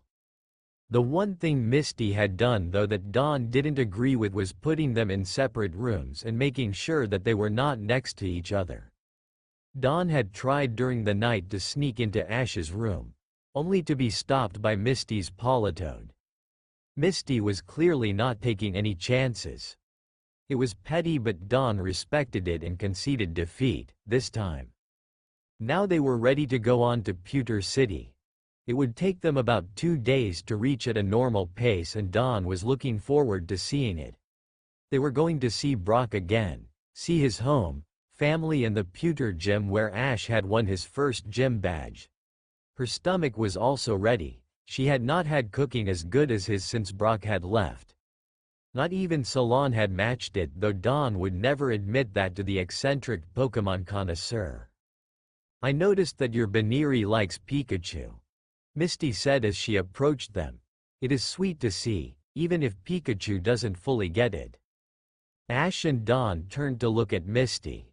She had arrived from a different entrance, but it wasn't her sudden arrival that surprised them. It was what she was wearing. Misty was dressed in stained overalls with a tool belt around her waist and a hard hat under her arm. Behind her, her Corsola, Psyduck, and Politoed carried supplies to repair the gym, as was her duty as the leader. "Yeah, she is a huge fan," Dawn said with a smile. "I am in complete support of her choice." While some people believe that Pokémon reflect their trainers when it comes down to affection, Misty said, "So, I can see it." "Oh, Baniri liked Pikachu before I caught her," Dawn said, remembering the day she caught her first Pokémon fondly. "It was actually part of why I think she let me catch her, after I battled her, of course. She was the first Pokémon I caught on my journey and great in contests." "Well, she was just predicting the future," Misty said with a sad smile as she approached the wall. "Do you mind if I take a picture of this before I fix it? I have never managed to create such an imprint before. It will help remind me not to lose control again." "Not at all," Dawn said, and Misty pulled out an old camera from her belt and snapped a picture. "It will be a good reminder of what not to do." "Thanks, I have never seen damage like this," Misty admitted. "I am going to be repairing this all day, and probably tomorrow as well. I did it to myself though." "Gym battles are never clean," Ash said, shaking his head. "Back in Veilstone, I blew the roof off the gym, literally." "Damn," Misty said in surprise. "That must have been a sight." "It was," Dawn agreed. "It was a great match and the destruction proved it. Though it didn't stop me. I kept shaking my pom-poms in the pouring rain that resulted from the attack." "Pom-poms?" Misty asked, surprised. "Yeah, kinda dressed as a cheerleader for some of Ash's gym battles," Dawn admitted with a blush. "As did my Pokémon. Well, the ones who could dress up at least." "And you didn't notice this girl was totally into you?" Misty asked Ash. "Not every girl dresses as a cheerleader for a guy they've only known for a few months. Not even I did that, though you would never see me with pom-poms in my hands." "I think we have established that I do not understand women at all," Ash said sheepishly. "No need to constantly remind me." "I didn't think anything of it at first either," Dawn said, coming to Ash's defense. "But it became clear that it wasn't normal after a while. By then I definitely had a crush, but I hadn't acknowledged it to myself." "Well, you did what others couldn't in the end," Misty said sadly. "But enough of that. I have manual labor to do and I need to do it alone. Psyduck watching and judging is enough for me." "Alright. Shame you can't come see Brock with us," Ash said. "But I understand, this is more important as it is an official duty. We will see you soon though, Misty." "Definitely," Misty said with nod. "And I promise that next time I won't try to drive your girlfriend's starter through a wall or well push her into battling me." "Deal," Ash said as he pulled Misty into a hug. She held him for a moment, enjoying it but sad in the knowing that he didn't feel the same way she did about it. Misty knew she would never truly move on from Ash. Yesterday proved that to her, so she would settle for this and enjoy it. After a slightly longer than should be appropriate hug, and a clear cough from Dawn. Misty broke the contact with a light blush. She then turned to Dawn and surprised the coordinator by pulling her into a hug as well. "Cherish him with all your heart," Misty whispered into Dawn's ear as she held her, a single tear leaking out that Dawn felt but that Ash couldn't see. "He is special. Never lose the miracle you have managed to land." "I will, forever and always," Dawn admitted back to Misty, whispering as well so that Ash couldn't hear. "I promise you that." "Good," Misty said before quirking a smile, "and don't forget my offer." Misty then pulled away, brushing her lips ever so slightly along Dawn's cheek as she did. Ash couldn't see from his angle, so all he thought was that Misty and Dawn had finally become friends after everything. Dawn went rigid again and felt herself blush instinctively despite having no feelings for Misty. Misty just smirked. She may not have Ash, but that didn't mean she couldn't have a little amusement with Dawn whenever they met. They all said bye one more time before Ash and Dawn left hand in hand, Piplup and Pikachu on their usual perches despite Piplup still being unhappy with Dawn, and began to head to Pewter City. Misty watched them go with a sad look on her face as she was watching the love of her life leave with a different girl holding his hand, but she was still happy for them. Ash had found love even if she hadn't. "Psyduck," Psyduck called from behind her, completely ruining the moment. "Your timing is as impeccable as always," Misty grumbled as she turned back to her annoying but loved Pokémon. "Alright, let's get to work. There is a lot to fix, so get busy, guys." He was right, she did have work to do. With a sigh, Misty grabbed the plaster mix and began. It was going to take a while to clean up her mess, but it had been for a good cause. All the while she couldn't stop thinking about Ash and wondering what life would have been like if it had been her and not Dawn who had unlocked his heart. Break 2 days later, Ash and Dawn had arrived in Pewter City. They could have probably pushed it to get here a day earlier, but Dawn had convinced Ash to take their time and enjoy themselves. They were in no rush and Dawn wanted to see as much of Kanto as she could while they walked. It was different from Sinnoh, Unova, and Johto, so she was taking in all of the sights of Ash's home region. They had slept in fields on the way and under the stars just like old times, only they were cuddling in the same sleeping bag this time. Of course, Piplup made it clear that they were not going to get any chance to sleep in. He was still pissed. His pride had been wounded after all, and he took it out on Dawn, and by extension Ash. The first time it had been a hydro pump that had filled the sleeping bag and taken ages to dry. Piplup showed no remorse in his actions, only pride, and they had to accept it given his reasoning. The second morning had been worse. Somehow Piplup had persuaded Charizard to help him, so they woke up to a charming flamethrower that did not help Dawn's hair that day. Dawn had apologized to Piplup and given him several poffins, but he was still upset. She couldn't blame him really. He was a strong Pokémon, but he was still only a Piplup. Misty had used a Gyarados and it had been at least partially Dawn's fault. Piplup was just in the wrong place at the wrong time. He would forgive her in the end, but it would take a while. However, that would have to wait. They were here to see Brock and it was almost lunchtime, which meant they would be in for Brock's cooking if he was home. They were now walking down the path to the gym on the outskirts of the city. Dawn was looking at it, the first gym Ash had ever challenged, and admiring it. The path to the gym was lined with stones, as was a small area in front of it. The gym itself seemed to be carved from large, square boulders with a frame of girders around it. A steel door in the center under the large boulder of the gym with its name carved into it. Dawn already knew that it was a rock-type gym, but if there had been any doubts, the appearance was clear enough of its type preference. "I can show you the gym later," Ash said with a smile as he led her to the side of the gym and around it. "It's a little minimalistic, but it fits with the type. Brock's house is behind it and I am hungry, so we're going there first." Dawn just smiled, not complaining at all as they walked around it. Behind it was a quaint, two-story, white house that was an odd shape. It looked homey and Dawn was excited to see Brock again, hoping he was home.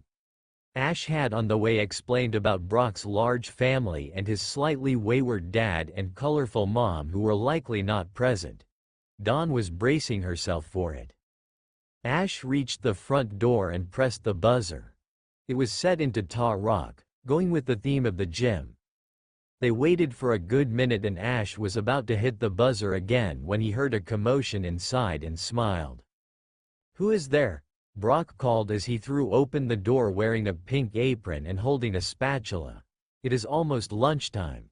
The gym is closed for."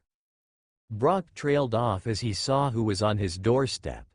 Standing there was his best friend and old traveling companion Ash, wearing new threads and hat that signified he had probably just returned from visiting and conquering another new region. Next to him of all people was Dawn, looking just the same as ever, if a little older. "Guys," Brock said, exclaimed happily as he pulled them into a tight hug that they returned. "I wasn't expecting both of you today. Ash at some point but not Dawn. What a great surprise." "Brock, it is so good to see you," Ash said in the crushing embrace, patting the older man's back. "We were worried that you wouldn't be here."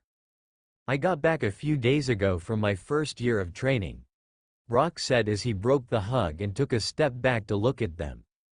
"I am back for a month and then it is off to Fuchsia City, well, a small village nearby it at least, to spend a year in the field there as part of the course."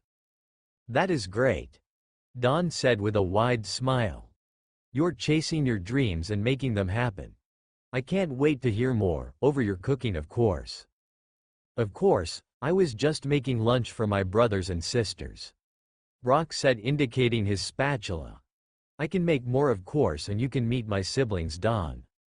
"Can't wait," Dawn said, still smiling. This time she meant as she already knew Brock. Brock was about to take a step back and let them in when his sixth sense detected that there was something different about his friends. It had to do with romance. Brock could always detect it, even if it never found him, usually because someone was preventing him from finding it, but he could tell now that there was love in the air. Looking around confused for a moment, still trying to figure it out, he looked back to Ash and Dawn and then down.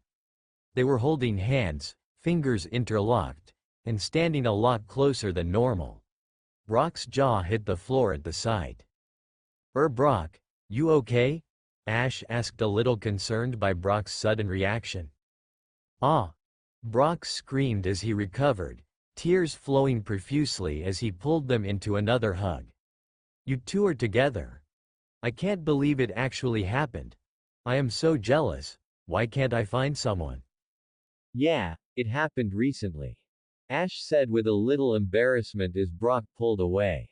"Neither of us were really expecting it, it just sorta all fell together perfectly." "How? Tell me everything," Brock said as he finally let them in. "Over lunch," Dawn promised as Ash's stomach almost roared as if it knew it was near Brock's cooking. "I don't think Ash can last much longer." "Of course," Brock said as they entered and took their shoes off. "Hey Brock, who was that? We are all starving." A young boy who looked like a younger Brock stuck his head out of a room further down the corridor. "Oh hey, it's Ash." "Hey Forrest," Ash said with a smile at Brock's oldest siblings. "How is it going?" "Great, you staying for lunch?"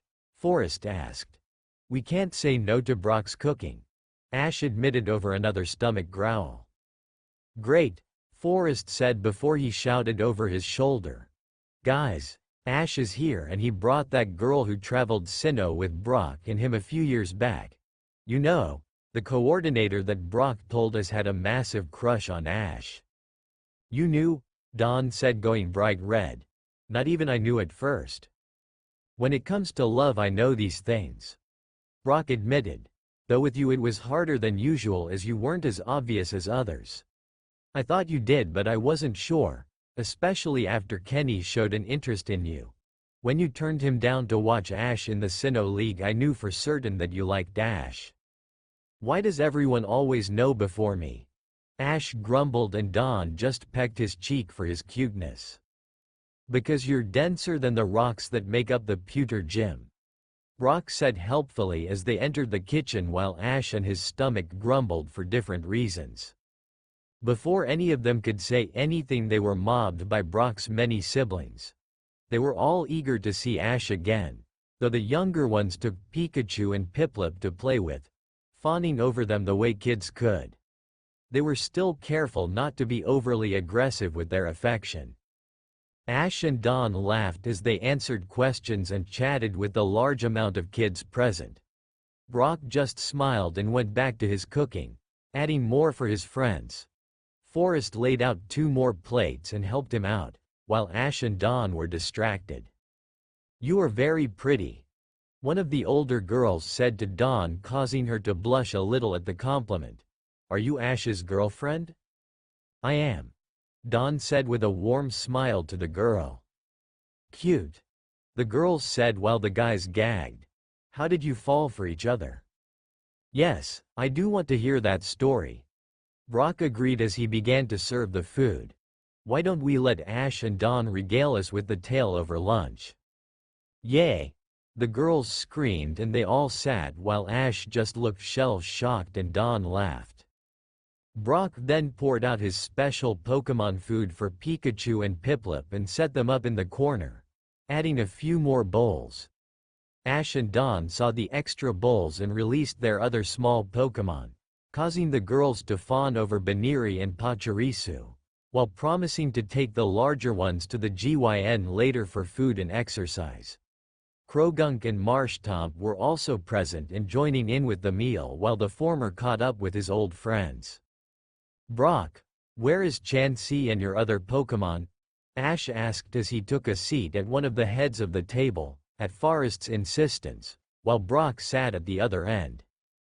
"They are in the gym," Forrest said before Brock could. "We had a challenger from Unova this morning, some dude called Stefan, and he and his sock ran me ragged. Never seen one before, so it had me on the back foot for a while before I got back into the battle. Chansey is there tending to Steelix, Crobat, and Geodude after the battle. I am going back there after lunch to help out, tend to them and clean up the mess." "Wait, Forrest, does that mean that you are the official gym leader?" Ash asked. "Last time I saw you, you were still waiting to take over."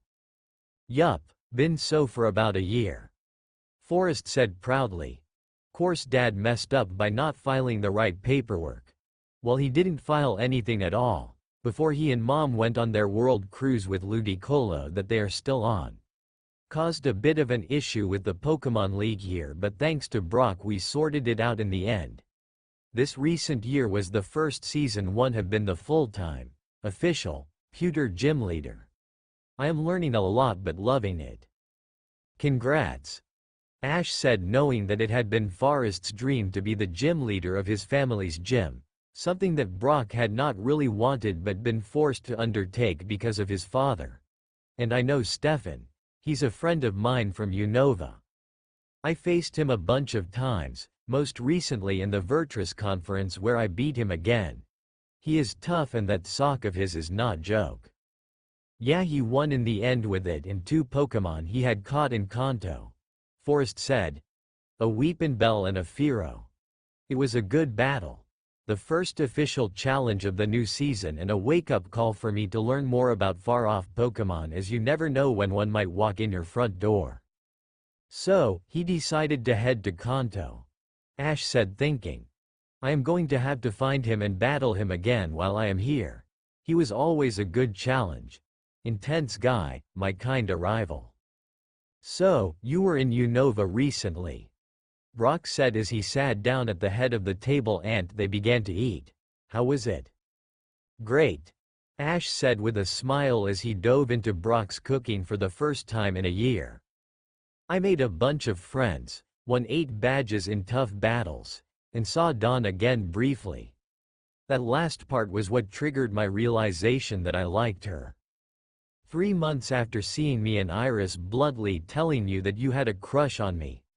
Dawn chided with a smile as she remembered Ash's story of how he finally understood feelings. And even then it almost failed. I owe that girl a lot, she finally got through to you when no one else could. About time. Brock said while Ash helped himself to seconds already. So, tell me the story of how Ash landed a girlfriend before me. I want to hear all of it and don't leave anything out. Ash just smiled at his friend and began, after swallowing his food this time. He told them of how he and Dawn had met in Unova, how after she left for the Wallace Cup in Johto Ash had missed her more than he had ever missed someone before and didn't know why. Dawn added her own realization of love at the same time and how she was planning to track Ash down when she was done in Johto. They both talked about how they knew that they had to follow their paths at the time and did so with Ash training for the Unova League and Dawn sweeping contests in Johto. Ash then spoke of how he found out that Dawn was in the Grand Festival after his loss in the Virtus Conference and knew that he had to go see her in it. This caused all the girls and Brock to swoon at the romantic nature of it. They loved how Ash had booked it across half the world for Dawn and then decided to not tell her until after the final. It was as if out of a fairy tale to them, though Ash didn't agree with that assessment. So romantic, Brock cried. The women I would do that for. So many who I would move heaven and earth to see again. Krogunk said, looking up at Brock from his bowl. What? I am just saying, not doing. I am allowed to say, aren't I? Brock asked, and Krogunk stared at him for a moment as if contemplating a poison jab before returning to his food. I see Krogunk hasn't changed a bit, Dawn said with a chuckle as she finished her meal. Not at all. Brock grumbled. I tried to leave him here so that Forrest could use him in gym battles while I was away, but he followed me, jabbed me at the end of the driveway when I ran into a pretty woman there, and then dragged me back here. He then handed me his pokeball and I gave in and took him with me. They love him at school. Ash and Dawn just laughed at that. Krogunk was certainly a character and he cared deeply for Brock. He just had an interesting way of showing it. Someone had to keep Brock in check at least, and Krogunk had decided that he was the one for the job. You haven't said what happened at the Grand Festival. Yolanda, Brock's oldest sister, said, bringing the conversation back to Ash and Dawn. On a related note, can you show me some coordinator combinations? I am thinking of going down that route when I start my own adventure soon. Of course, I am always willing to help an aspiring coordinator and pass on what I know, Dawn said with a smile. Do you know what your first Pokémon will be? It helps if I know what Pokémon you are going to use, as the different types have different uses in contests. Well, I prefer rock types, Yolanda admitted. So, it will either be a Geodude or an Onix given the family tradition. That will be my starter, but I may branch out a bit when I set off. I think I can help, Dawn said, a little lost as she didn't actually have any rock-type Pokémon. I think Mamoswine is the best. He's part ground-type and as such the closest I have. He's also a large and strong Pokémon, so that will help if you end up with an Onix. Yeah, Yolanda said happily. You two are staying for a bit?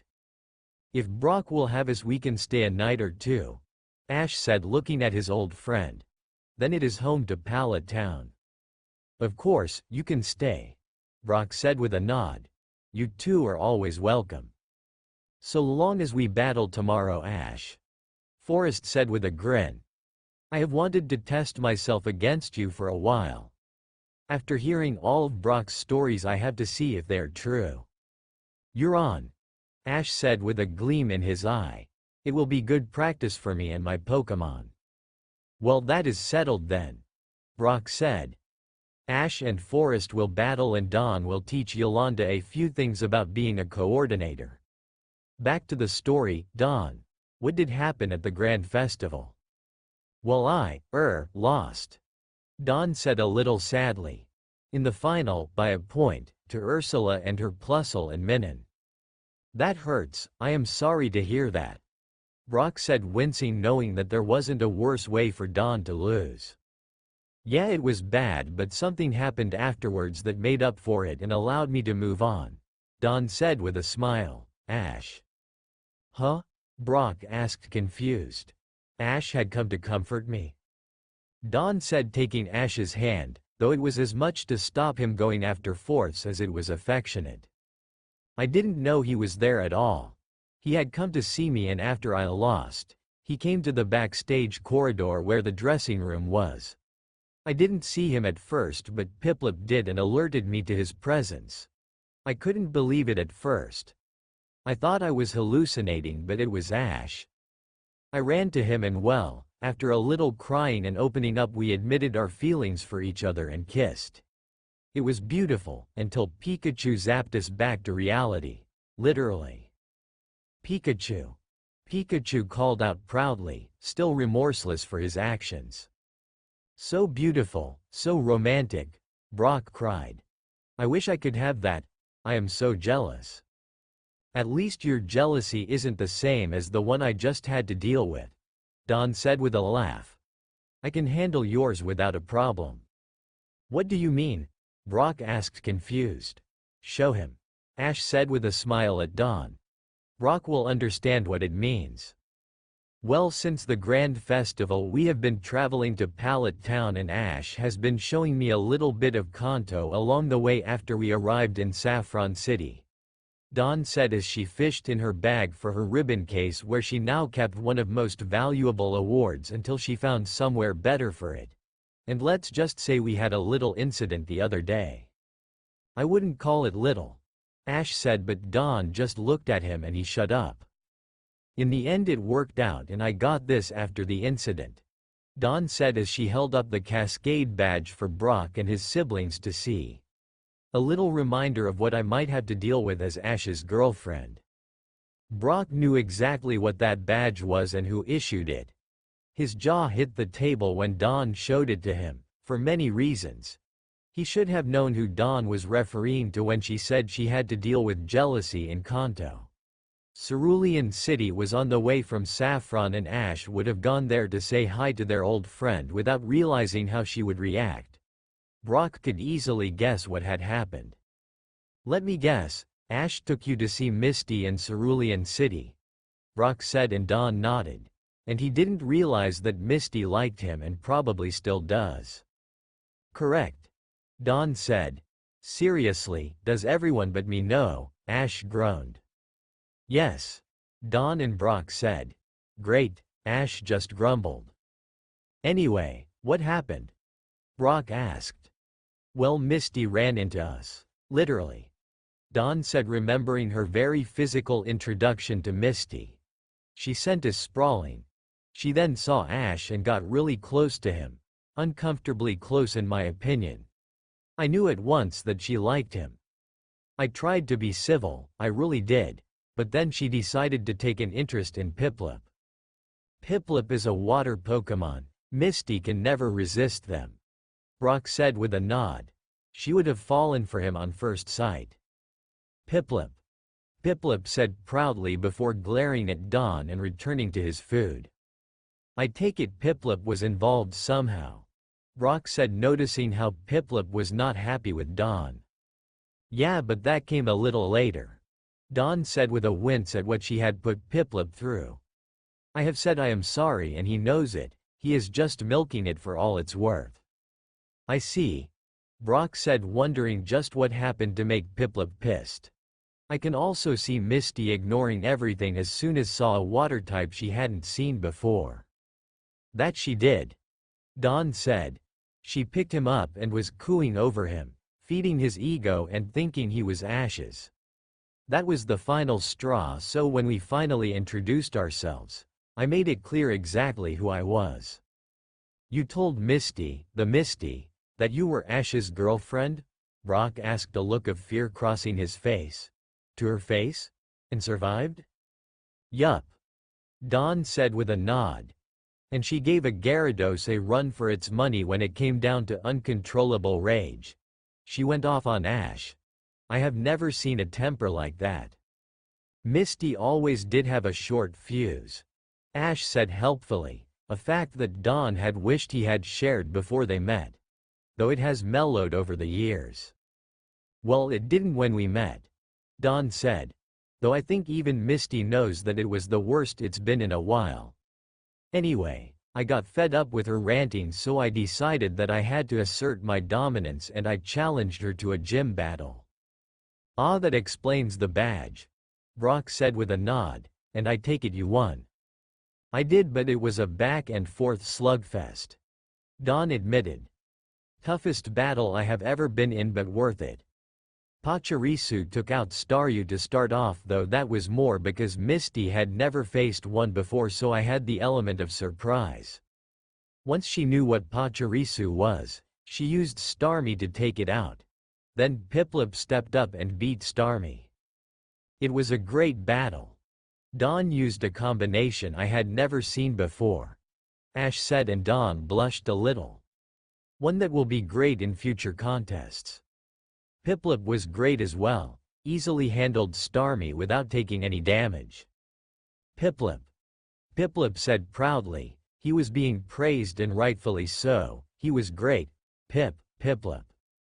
That he did, Dawn said, feeding Piplup's ego would help get him to forgive her. But alas, I got a little cocky and Misty was in a full-blown jealous rage. She decided to use her best Pokemon. Oh yeah, Misty would do that against you, Brock said, realizing who Misty would have used. Gyarados is not an easy foe even if you have a type advantage. Piplup does not have that. Yeah, and he kinda took a direct Hyper Beam attack, Dawn said, causing the entire family to gasp and a few of the girls to coo over Piplup's plight that he basked in. He was out immediately and left a very distinctive mark in the wall. I can see why Piplup is upset, Brock said, looking at the starter Pokemon who was now being fawned over by several of his sisters for his bravery in standing up to a Gyarados. But he should be proud, few could take such an attack. Piplup said with a nod, he had at least taken it and could twist it to make himself look great to potential mates. Piplup. But you beat that Gyarados, Forrest said, his attention fully on the battle story. Otherwise you wouldn't have the Cascade badge on you. I did, my Togekiss was able to pull it off, Dawn said, and she saw Brock wince a little and knew why. I didn't know about Misty and her Togetic until after. I may not have survived had I known. Something strange happened in the battle though. What? Brock asked. Togekiss was hit by Dragon Pulse and nothing happened, Dawn said, causing everyone who understood to blink in surprise. It was a direct hit to her back and she just flew off without a scratch. How is that possible? Forrest asked, amazed. Dragon-type attacks work well against all Pokemon except Ice types. We don't know either, Ash said with a shrug. But we plan on asking Professor Oak about it when we reach Pallet Town. If anyone will know, he will. Brock agreed. That is one hell of a journey though. It was pretty uneventful until Cerulean, Dawn said. And I am looking forward to that continuing for the rest of the journey to Pallet Town. Misty and I patched things up after I won. I think I earned her respect by beating her. She apologized to me and accepted me as Ash's girlfriend after the battle. Yeah, that will do it, Brock said with a nod. You beat her in her own gym, that will humble her and calm her down enough to be rational. I'm glad you two sorted it out in the end. Me too, Dawn said, though she wasn't sure that Misty was fully done with her yet.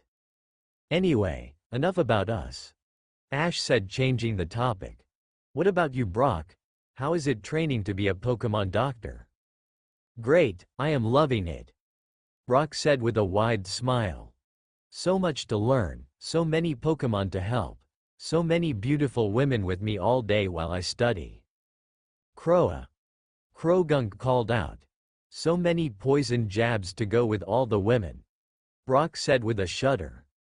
I aced my first year without a sweat. All those years traveling with Ash really helped me hone my skills. This next year is a field placement in a small rural area under the supervision of an actual Pokemon doctor. You said that you would be near Fuchsia City, Ash said, recalling what Brock had said when they arrived. That is a great place to be. We have had a few good adventures there. That we did. Brock agreed. What is in Fuchsia City? Dawn asked. Well, it has a poison-type gym, Ash said, remembering his battle there on his first adventure. That was tough, but I won. There is also a Pokemon zoo there. And the Safari Zone, Brock said, and Ash shuddered. Don't forget that place. What's so big about the Safari Zone? Dawn asked, a little confused. Let's just say my one trip there ended up being interesting, so to speak, Ash said, recalling that little adventure. You get 30 special balls and a time limit so as to preserve the wild Pokemon there. No battling, just 30 balls to try and catch as many Pokemon as possible. I managed to catch 30 Pokemon on my visit there. That's great, Dawn said, confused as to why Ash didn't like the place, isn't it? It would be, if it wasn't for the fact that all 30 were Tauros, Ash grumbled. I only caught Tauros, a whole herd of Tauros. Ah, I see. Dawn said, understanding why a trip like that might not be great. I love them and they love me, but it was a damper to only catch one species of Pokemon, Ash said. You will meet them when we get to Pallet Town. Seeing all your Pokemon at the same time is something I can't wait for, Dawn said happily. I have seen many back in Sinnoh, but all at once is something else. Yeah, I do miss them, Ash said before he remembered something else about Fuchsia City. Brock, isn't the Battle Pike near there? Yeah, I think it is, Brock said, thinking back to their trip to the Battle Frontier as he tried to remember who the Frontier Brain was there. He knew it was someone memorable. Battle Pike? Dawn asked. It is the fourth of the 7 facilities of the Kanto Battle Frontier, Ash said. The Battle Pike specializes in offensive, serpentine, Pokemon and is run by Pike Queen Lucy, Brock yelled, hearts filling his eyes as he recalled the stunning Frontier Brain of the Battle Pike. A vision of pure loveliness and deadly, quiet power. I remember her so well, one of the best babes I ever met. I still think about her and me getting dinner and… Brock suddenly yelled and went stiff. Krogunk pulled his still glowing fingers from Brock's side, croaking calmly as everyone stared at Brock. I was just fantasizing. Brock groaned as he crumpled to the floor. Why is that illegal now? I think that is as good a time as any to end lunch, Ash said as they all laughed. Forrest, Yolanda, Salvador, how about we head to the gym? I want to see how it is looking under your care and show Dawn where I won my first ever gym badge. We can practice for our battle tomorrow. Sounds great, Forrest said, getting up. But first, I need to clean the table, then we can head over. Ash and Dawn smiled as they both got up and helped while Krogunk dragged Brock's twitching body to wherever he dragged it when he incapacitated his trainer. They were happy to see Brock again and spend some time with him and his family in Pewter City. It would be fun, and then either tomorrow or the day after they would head to Pallet Town and Dawn would finally see her boyfriend's home. She couldn't be happier. Pallet Town, Ash called out loudly. We're here. Ash beamed as he looked down the hill to see Pallet Town again. He hadn't been back in almost a year and he had missed it. Despite his constant traveling and seeing the world, Ash always liked returning home and seeing it again. It symbolized the end of one journey and the beginning of next one when Ash was ready for it. It was also where his mother was and he often missed her while he was away. This was his home, and as much as he loved to travel, this was where he would always end up at the end of the day. He would always return home. Dawn just smiled at her boyfriend's joy as she looked over his hometown. It wasn't too dissimilar from Twinleaf Town, as Ash had noted when he had visited her home back in Sinnoh. That thought made Dawn a little homesick for her own home and wondering when their travels would next take the pair to Sinnoh. The buildings were spaced out and homely with dirt roads separating the houses, but unlike Twinleaf where there were rolling hills, here in Pallet it was nestled on a more level grassy plain. Though a hill in the distance with a large building on it showed that this wasn't always the case. They had initially planned to get here the day before, but they ended up getting held up at Brock's, an eventuality they had planned for. Between Ash's battle with Forrest, which Ash had won comfortably, Dawn teaching Yolanda contest tricks, and Brock being Brock, they ended up staying too late and spent another night there. At least Brock, unlike Misty, had allowed them to sleep together. It was on a couch downstairs, but given the number of kids there, it was not a surprise that there was no space. Of course, Piplup still woke them up without warning or remorse as soon as the water type was woke up himself. He was slowly calming down and milking it for Poffins, but Dawn had a feeling the morning wake-ups were still going to be coming for a while. At least he had woken them early, though. That had actually been useful for the day's journey. After a good breakfast that Brock cooked, the last of his cooking that they expected to have for a while, they set out and headed for Pallet Town. It would take them most of the day to walk there at a fast pace as they had to get through both Viridian City and Viridian Forest to get to Pallet Town. They had to speed up even more when they got to Viridian Forest as it was late afternoon by then, but Ash was now on a mission to get home, so he would have probably run there from this point, but Dawn was holding his hand and she was in no mood to run through the forest. It had been a long, hard day and Dawn wanted to still be presentable when she met Ash's mother, not all sweaty and tired from running there. "I can't wait to see Mom again," Ash said happily as they headed down the hill and into Pallet, walking but wanting to run home as he usually did. "She's the only one who can cook as well as Brock can." "High praise indeed," Dawn said, looking forward to it. Anyone whose cooking Ash praised must be good, especially when compared to Brock's. "I am a little nervous about meeting her though." "Why, she's really nice," Ash said. "And you have seen her on the videophone before." "She is also my boyfriend's mother," Dawn pointed out. "Of course, that will make me nervous. Meeting her in person is going to be different than briefly over the phone, and last time we weren't an item. It is different now." "Oh yeah," Ash said, a little embarrassed. "I hadn't thought about that in my excitement to get home." "She does know we are together, right?" Dawn said, having a feeling she knew the answer. "Right?" Ash said sheepishly.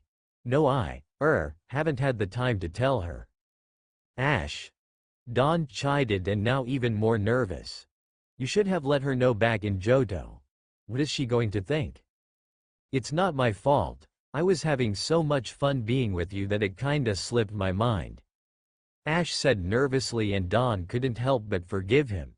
He could be sweet sometimes even when he didn't know it. "Though she does know I went to see you in Johto and is expecting me to bring you back, so there is that." "Yeah, I remember you telling Mom that," Dawn said with a sigh. "Well, she should be able to figure it out then."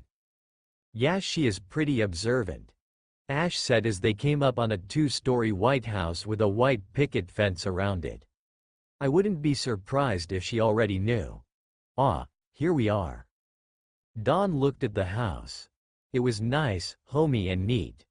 Not as large as hers, but then again her mother had been a top coordinator, so had earned a fair amount in her life. Somehow she could see the home fitting Ash very well. It was the kind of place she saw Ash living in if he ever settled down. Outside, sweeping the path, was of all things, a Mr. Mime in a green apron. "Hey Mimey," Ash called out to his only psychic-type Pokemon. "Is Mom home?" "Mime," Mr. Mime said, looking up and then breaking into a smile at the sight of Ash. "Mime, Mr. Mime. You never told me your mother had Pokemon," Dawn said as the Mr. Mime ran over to greet them happily. "I always thought she wasn't a trainer." "Actually, he's mine," Ash said, much to Dawn's surprise. She didn't know Ash had a Mr. Mime. Apparently your boyfriend could still surprise you. I caught him towards the end of my first journey back when I was 10. It was a bit of an accident, but he's been good friends since. Huh, then how come I didn't know about him?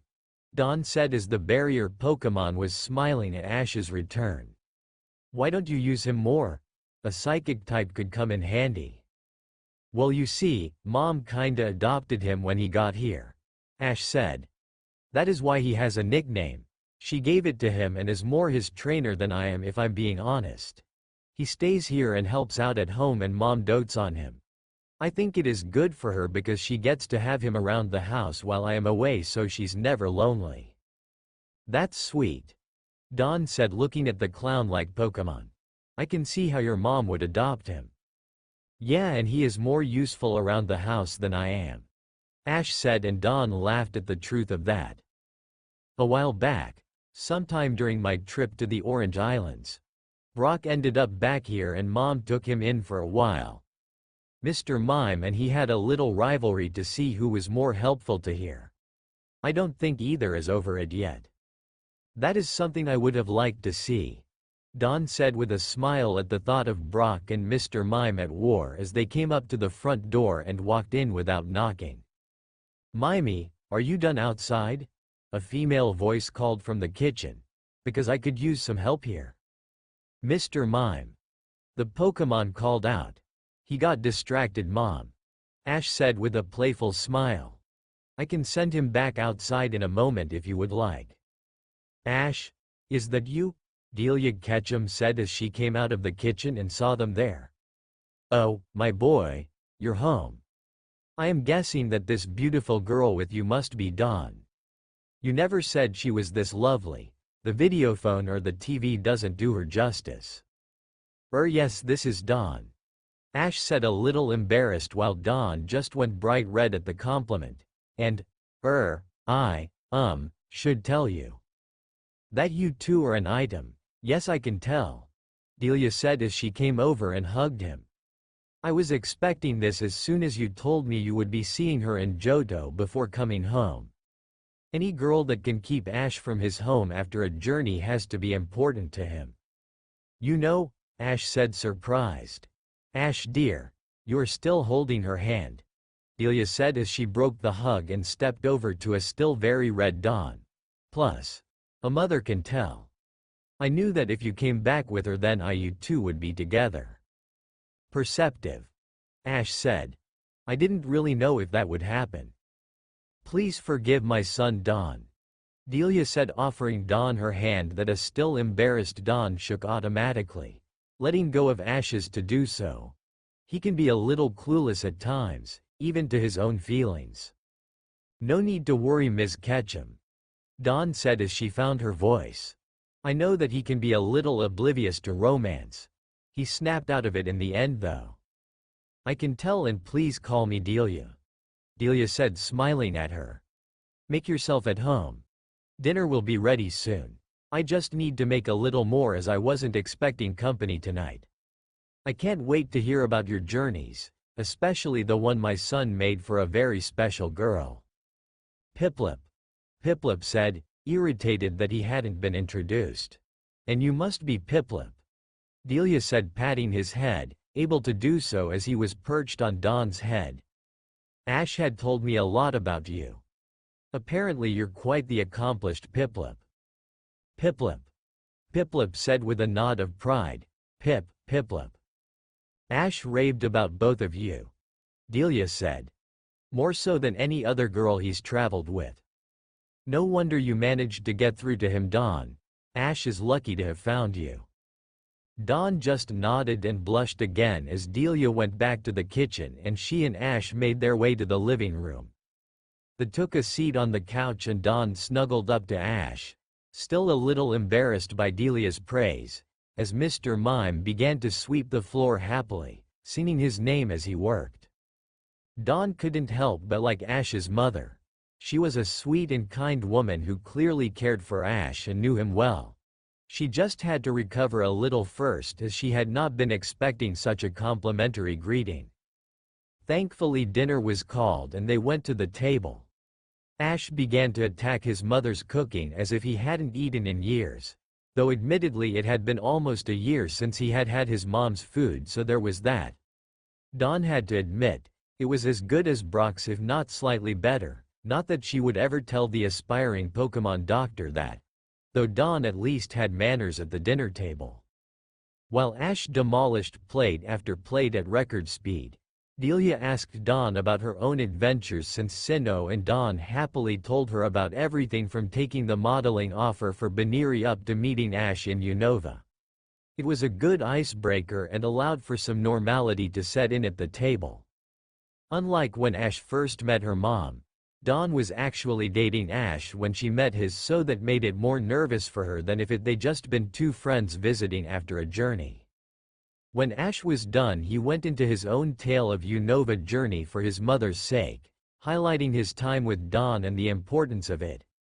Then he told her of how he had traveled to Silvertown for the Grand Festival, praising Dawn's performance in it that made her blush and a little sad for the loss.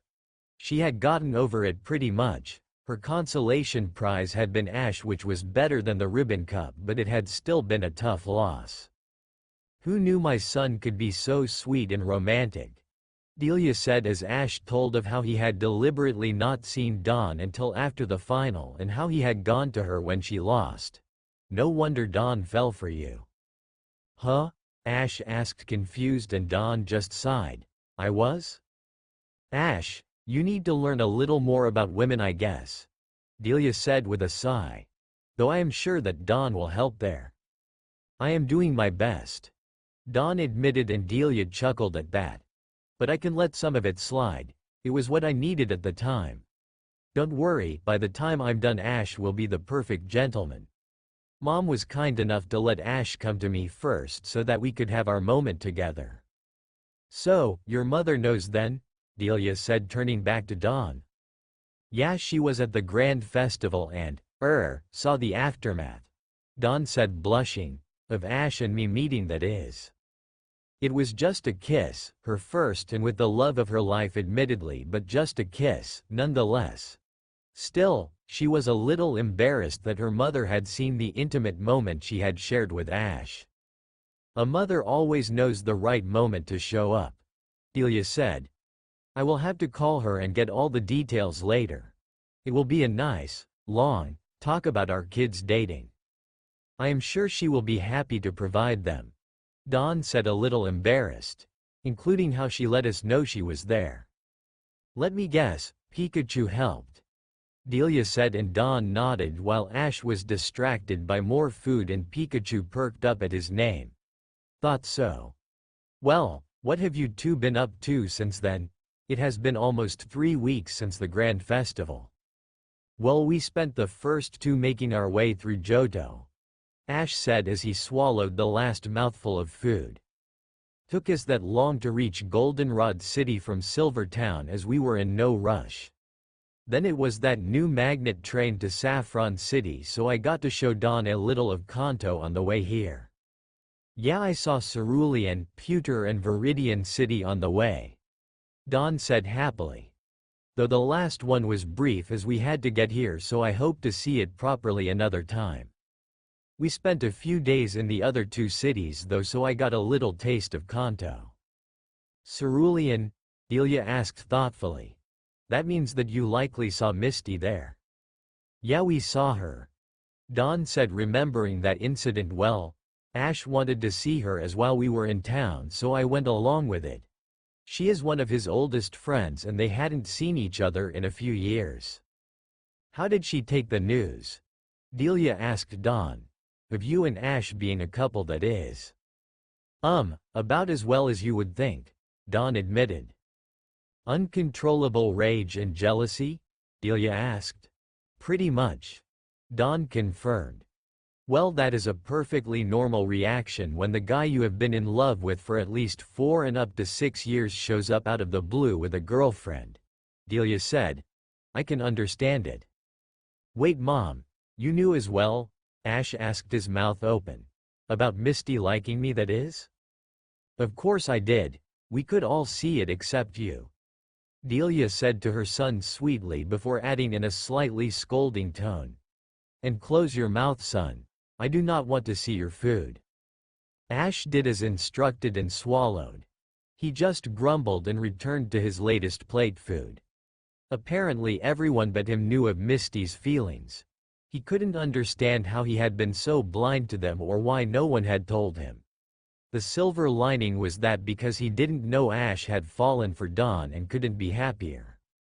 Is the cerulean gym still standing? Delia asked Dawn, returning to their conversation. Misty's temper is well known and Ash has a habit of being the perfect catalyst for it. It is still there, more or less, though not for lack of trying on both our parts. Dawn admitted. Misty and I had a long, and at times violent, talk about Ash. We worked it out in the end, though Piplup got the worst of it. Piplup. Piplup agreed, looking up from his food to glare at Dawn before returning to his bowl. That is good, the mature, adult thing to do. Delia said with a nod, though Dawn was pretty sure that she wouldn't call the gym battle they had had mature or adult on either hers or Misty's part. In Pewter City, that must have been to see Brock. Yup, it was great to see him again. Dawn said. It had been a year since he left Sinnoh and we both missed him. It was much less destructive. So, he is back home. I thought he was off to be a Pokemon doctor.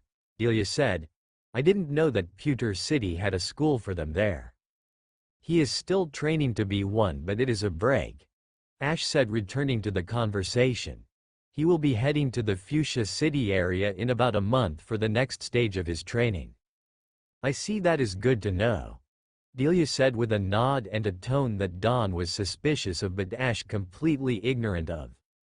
Well, I am glad that he is okay and pursuing his dreams. He is the same old Brock, Ash said, and it was nice to see his whole family. I bet. Brock always spoke highly of his siblings. Delia said. And now you are home. I do hope you will stay for a little bit, Ash. I could use you around the house and I want to get to know my future daughter-in-law more. I haven't decided my next adventure. Ash admitted, and Dawn knew that that next adventure would require them having a long chat about it given a few complications with their goals, missing the last thing that Delia had said as she thought about her next journey with Ash. I think I could use a rest for a bit and I want to spend some time with Dawn and not worry about anything. Ash continued. We could both use a break and really be a couple. Dawn just blushed at that. Ash may be clueless most of the time, but even in that cluelessness he could be really sweet. It was just one of the many reasons why she had fallen in love with him. I think that is a great idea, Delia said with a smile, glad that Ash was staying for at least a little bit this time. And what are your plans tomorrow now that you are home? Well, I was thinking of taking Dawn to Professor Oak's lab, Ash said, and Dawn instantly liked the idea. She wanted to see the Poetry Man's lab and ranch. Something odd happened in Cerulean that we want to talk to him about, and I want to show Dawn all of my Pokemon as there are a few she still hasn't met. I haven't seen most of them in ages and miss them.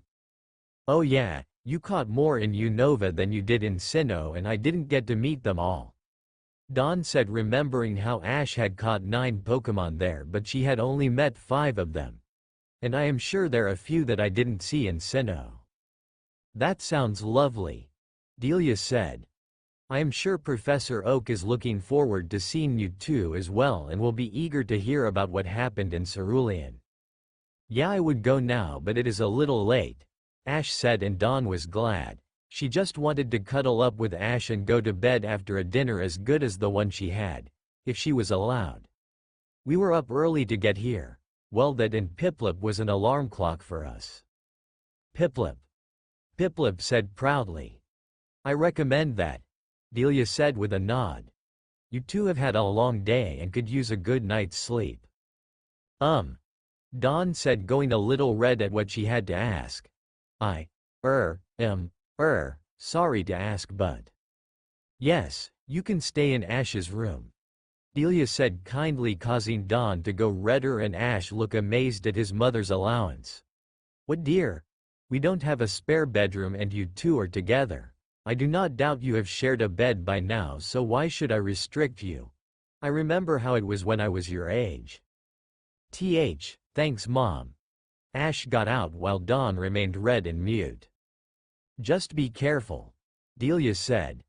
I am too young for grandkids. I will have to talk to Johanna about this so that we are on the same wavelength regarding you two. Teenage hormones can be tough to control. Dawn didn't think she could go redder and Ash's jaw hit the table. Apparently Ash's mom was following Dawn's with the strategy of embarrassing them as much as possible. They hadn't done it yet as they still hadn't found the right time, but it wasn't stopping their mothers from making sure they knew to be safe. Recovering and thanking Delia, they made their way upstairs and dropped their stuff off. Piplup and Pikachu joining them as always and finding places to sleep in Ash's room.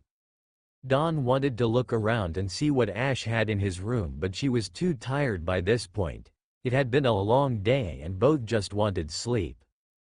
Without words, they stripped to their underwear, got into bed, and after a quick kiss, they fell asleep in each other's arms. Their journey was at an end, for now. They were home and they were with each other. They couldn't be happier. Home truly was where the heart was.